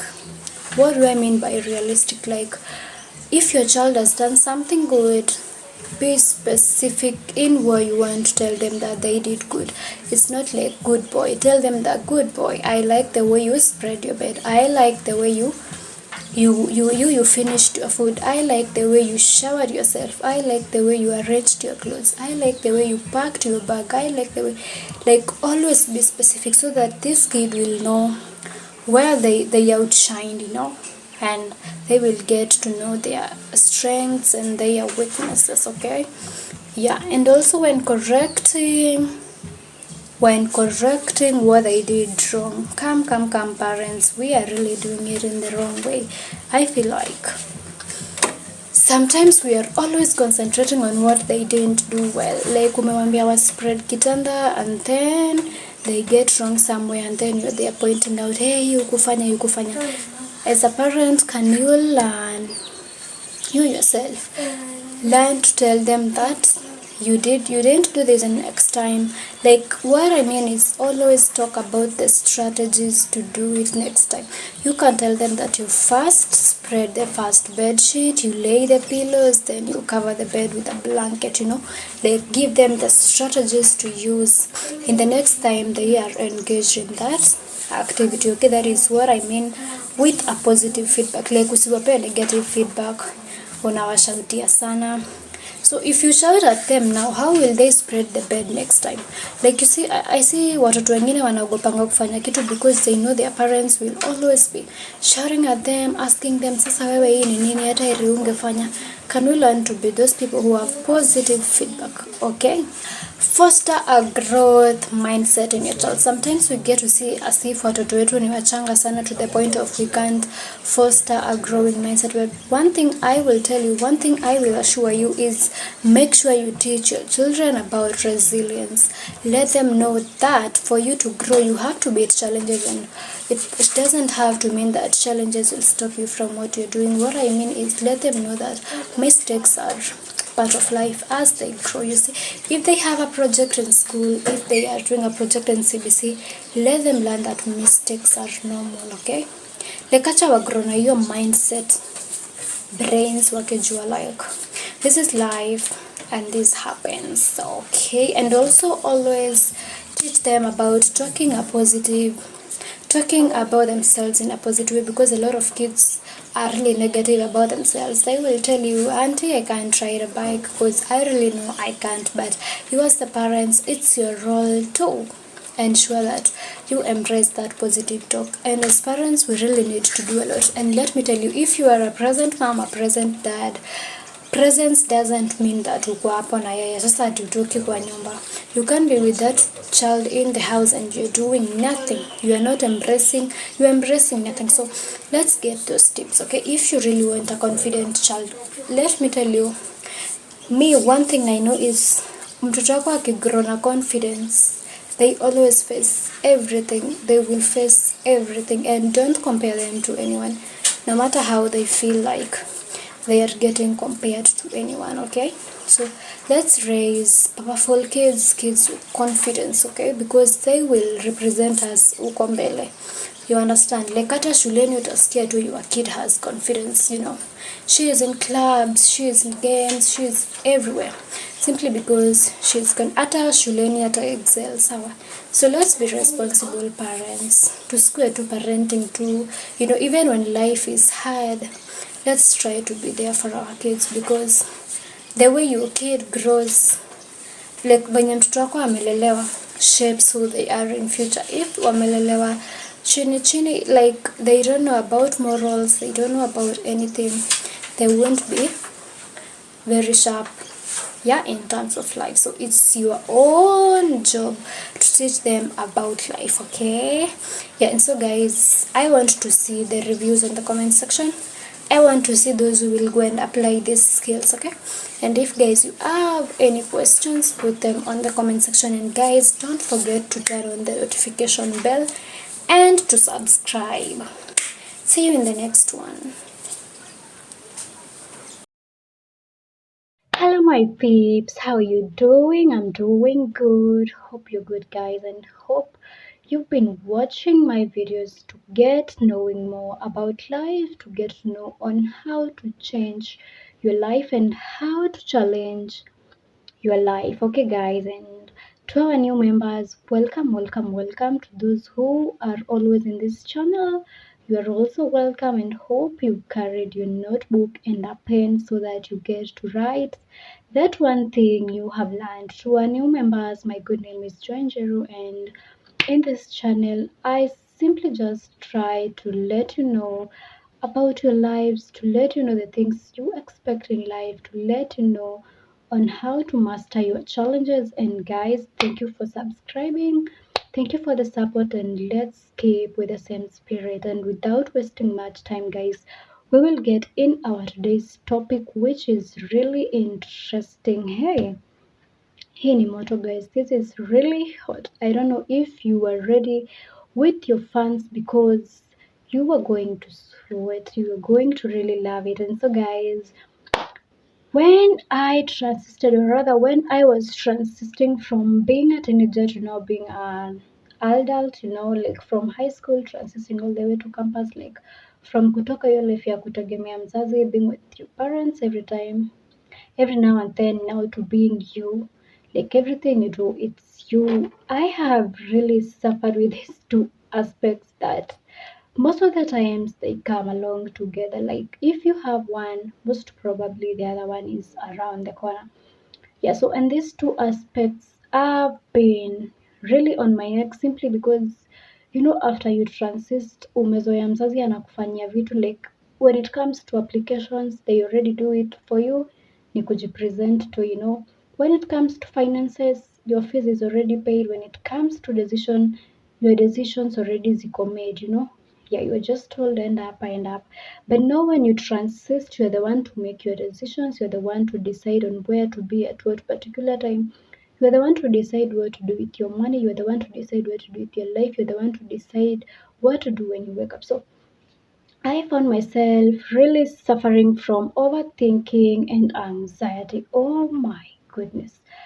Guys, I think I'm an overthinker, especially when especially when I'm supposed to go somewhere, maybe in a few hours or the next day. Hey guys, I don't sleep, like I'm in Google Maps all over looking for the location. If I'm supposed to meet a certain person, I will make sure nimewaangalia mara kama tano in that picture, simply to ensure that I don't mess up. If you send me to a certain building in town, I won't sleep before I know iko wapi. I can check for it like hata for 50 times. Here you understand, like decision paralysis is really affected by overthinking. It's really affected by the anxiety that comes along with overthinking. Guys, if you overthink, that brings anxiety because you're really focusing on the negative thoughts till you really feel like you have stress. And now your impact inakuleteanga anxiety ingine, like you really feel like kesho ishe. I don't know if you've really had a day that you're really waiting for and that day is really hectic, like from morning to evening you really have to run a lot of errands and now you really feel like oops, hii siku ikuje ishe. So you're really anxious that hiyo siku ifike tu ishe, you understand. And also guys, the way anxiety relates to overthinking is because now in every decision that you make you are already anxious, so you are overthinking, you are overthinking in terms of, will people like my dress simply because it's my wedding day, will that interview go well simply because like, yeah, like Google to. And guys, overthinking and anxiety really affects people who are in their young adulthood stage, because now in this stage is where you have to make decisions. You don't know if you're supposed to be in a relationship. You don't know if you're supposed to talk with a lot of people. You don't know if you're how many friends you're supposed to have. You don't know what time you will buy a vehicle. You feel like the apartment you are currently residing in is not your dream apartment. You really feel like you can put up a shop, you can put up a, like, ideas zinakujanga, but you really don't know what to do. And guys, one thing that I have learned when it comes to self confidence, when you relate it to overthinking and anxiety, is sometimes, hey, confidence yako hushuka. Because guys, I don't know if you have ever been sent to meet somebody, maybe for a meeting or something, and then you're like, wow, wow, wow, wow, wow, wow, name to prominent people. Hey, like you're already starting to compare your English to theirs. You already started comparing your dressing to theirs. You're already comparing that utatumia matatu kufika point mna meet for them. They will come with a private jet. Like unafikanga point mpaka unaji self doubt. No, you are maybe in your workplace you just went for an attachment, then umetumwa you present a proposal, umetumwa you present something, and now you feel like, oh Jesus, I am not able. You understand? Like I feel like being that young adult, it's really crazy because sometimes hata kulala ni ngumu because overthink about life. You're really trying to think of how will I make it out of life? Is my career really good? Kwanza guys, now before you transist to coming to the career you want to have, you really over research, you really overanalyze. This job right now in Kenya haina kazi, this one haina kazi, hii kazi sahi haina ladies wengi. Like you really overanalyze life. You guys, if I give you my Google history, hey, ndio mtajua yani overthinking anxiety is real.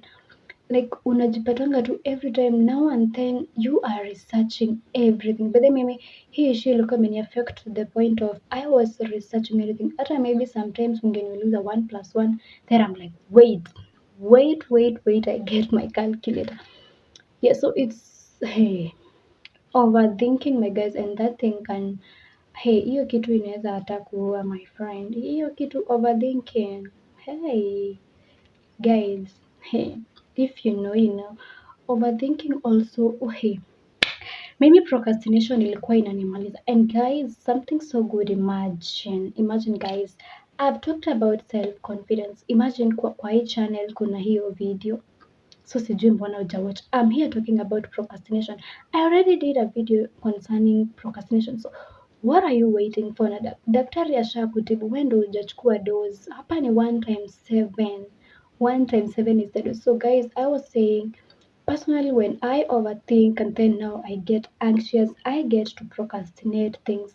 Yeah, you know, guys, sometimes you want to put up a shop, sometimes you want to start a very small business, but you are like, if this person wauzi na ako na shop, you know, maybe you start referring yourself to somebody else who you think started a business na haikuwork, so you start overthinking, maybe customers hawatakuja, labda watu hawatapenda your product, and you know what, you end up procrastinating on your goals. So procrastination pia inakujanga sana na hiyo kuoverthink, because no, you start maybe seeing like, hii pesa haitoshi hiyo event, hii pesa haitoshi kubai hizo vitu, hii pesa, you understand, like you really confused. So guys, but the good thing is that by the end of this video, I'll be giving you the tips on how to manage anxiety, on how to manage overthinking. Imagine. Hey, guys, sometimes we really say that, mostly, let me use the Gen Z word. We are always saying that relationship that Gen Z has work. But guys, do you know what Gen Z go through?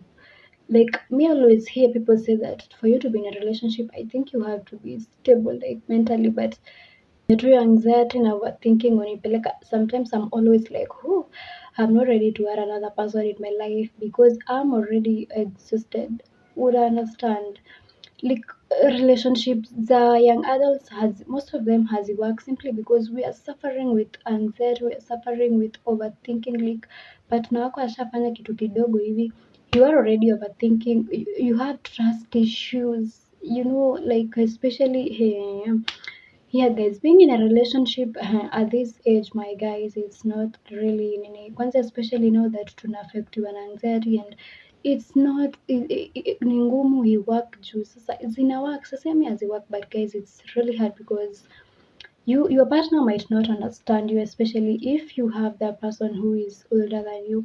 Hata for friendships to work, a lot of friendships that Gen Z has work, or rather the young adults, because everyone is simply trying to figure out their life. You know, they are anxious about this friendship. They are like, you know, my mom is always telling me to have good friends. Are my friends good people? You understand? Yeah, so it's really, really hectic. And that is one thing I have realized that I mimi when affect when it comes to relationship, friendships. Sometimes I just feel like, no, let me stay alone because I'm just over analyzing everything. Every decision I'm analyzing. Another thing is the avoidance style. Yeah, like I hear most of you saying that the young adults don't like interacting, you know. It's simply because, hey, okay, me from my experience, from my experience, okay, I always feel like, no, I'll get judged, you know, the people I'm interacting with are older than me, you understand, like, yeah, I'm always feeling like, no, okay, let's say if you send me to a person who has already married and then me sija make it, now I'm always like, what's the, how are we even going to start a convo? Like most of the times, you are always referred to a job. I am always receiving complaints from people that, oh, nimetuma brother yangu hii job hataki, nimetuma sister yangu hii job hataki, but you see, for you, you are viewing it as you are used to those people, those kind of people, maybe rich, maybe like how do I put it? But I guess mnanielewa. Yeah, so you find it very hard to interact with new people because you really want to avoid people. That's why a lot of them will go to their rooms, put up their phones, get on social media, boom, till the end of the week. You understand? Like it's that like I really want to avoid people because I feel like hata mi mwenyewe sija figure out maisha yangu. I feel like we are not on the same level. I feel like you guys will judge me. You know, anytime anyone stays with a Gen Z, that is the young adult, you are always hearing them say, like, how you are you go serious? You know, Gen Z are these people who will express what they feel. So if you send them for an errand and a semi-attack, you will view it as if they are not serious. You understand? But to them, they know why they are saying they won't go. Yeah, so overthinking in affect sana young adults. You know, another thing is that feeling of you overanalyze every decision. Like if someone tells you you go to Basha for the rallies, you are there of analyzing. You know, if someone tells you to lend them some money, you are there analyzing. Like that's why it's difficult for one to make decisions. Like unasikia mtu anakuuliza sasa hiyo kitu kidogo hivyo ndo una take hours kufikiria. That's why the phrases like nitakwambia, personally people like telling me that I like that word. But it's because I'm overthinking. Like sometimes mtu anaweza niita then I'm like saa mbona ananiita? Hatujaongea like 5 months, mbona ananitafuta? You understand? Like it's that tough, guys. Most of the times I used to have headaches and I was like, kwani what is wrong with me? By the way, there's a time nilikuwa naumwa na kichwa. I used to drink mara moja like 3 times in a day, and then my mom realized that and we talked about it. And one thing I realized is that personally, guys, I told you I overthink. I'm the person who really is trying to figure out what will my future look like, what will I do in the next 2 months, what will I like. I'm that person who I can't sleep today simply because tomorrow I'll be doing something. Like sijui hiyo kukaa ningoje kesho. Like kuna wale watu husema kesho ni kesho. Hey, now for these people who are like me, we really suffer when it comes to that.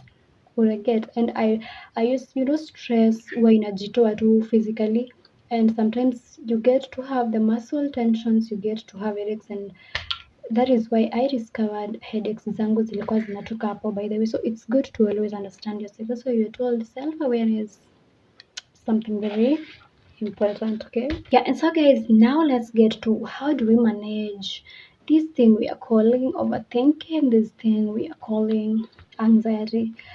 First of all, I feel like personally for me, I didn't used to live a healthy life in terms of I didn't used to exercise, I didn't used to involve myself with activities. Nilikuwa tu mtu indoors, so most of the times niko kwa screens. Hata hiyo screen time, sometimes the people are watching wananipea pressure na overthink. You understand? So it's the high time you start doing other activities that will not involve your mind, like run, write, paint, play cards. You understand? This sounds funny that, but even your mambo ego, can you set a worry time? Me, I'm always what I feel like now overthink. Ha. I always give myself 15 minutes. Ni think. But after those 15 minutes, my friend, I run like Morife. I won't overthink. So always learn to give yourself like a small worry time, maybe 30 minutes, 5, depending on you. And again, guys, I feel like as young adults, we don't really we don't really value sleep. Can we learn to sleep? Mnalala saa 8, mnaamka 6, mnalala saa 8. My friend, let that body relax. Okay? Meditation is also another key feature. Learn to meditate, learn to sit down. By the guys, I have been practicing meditation. Mi huenda tu place naeka macho yangu place moja hivi naiangalia na meditate, and then nikitoka hapo I feel so refreshed. Okay guys? Yeah, talking to somebody is really important. For me, when I overthink, I start asking the person close to me questions. Yeah, like kama usha interact na mimi, you know, kwanza when I meet those millennials, hey, they suffer because I'm always like, how did you maneuver? How did you buy your first car? How was life in campus? How was life? Like, learn to talk to people and learn to ask and learn to understand that this is life, it's part of life. Another thing, as young adults, we are not acknowledging life. We want to control everything in our lives. Some things you can't control, imagine. Imagine you can't. Let's learn to control the things we are able, because ukianza kucontrol vitu hauwezani, my friend, uta overthink, utakuwa anxious, utakuwa anxious. Nikaa nianze kufikiria sahii niingie Thika Road nitoe hiyo jam iko hapo. Is it really? I always feel like writing down what you think really helps. So if it works for you, it's good.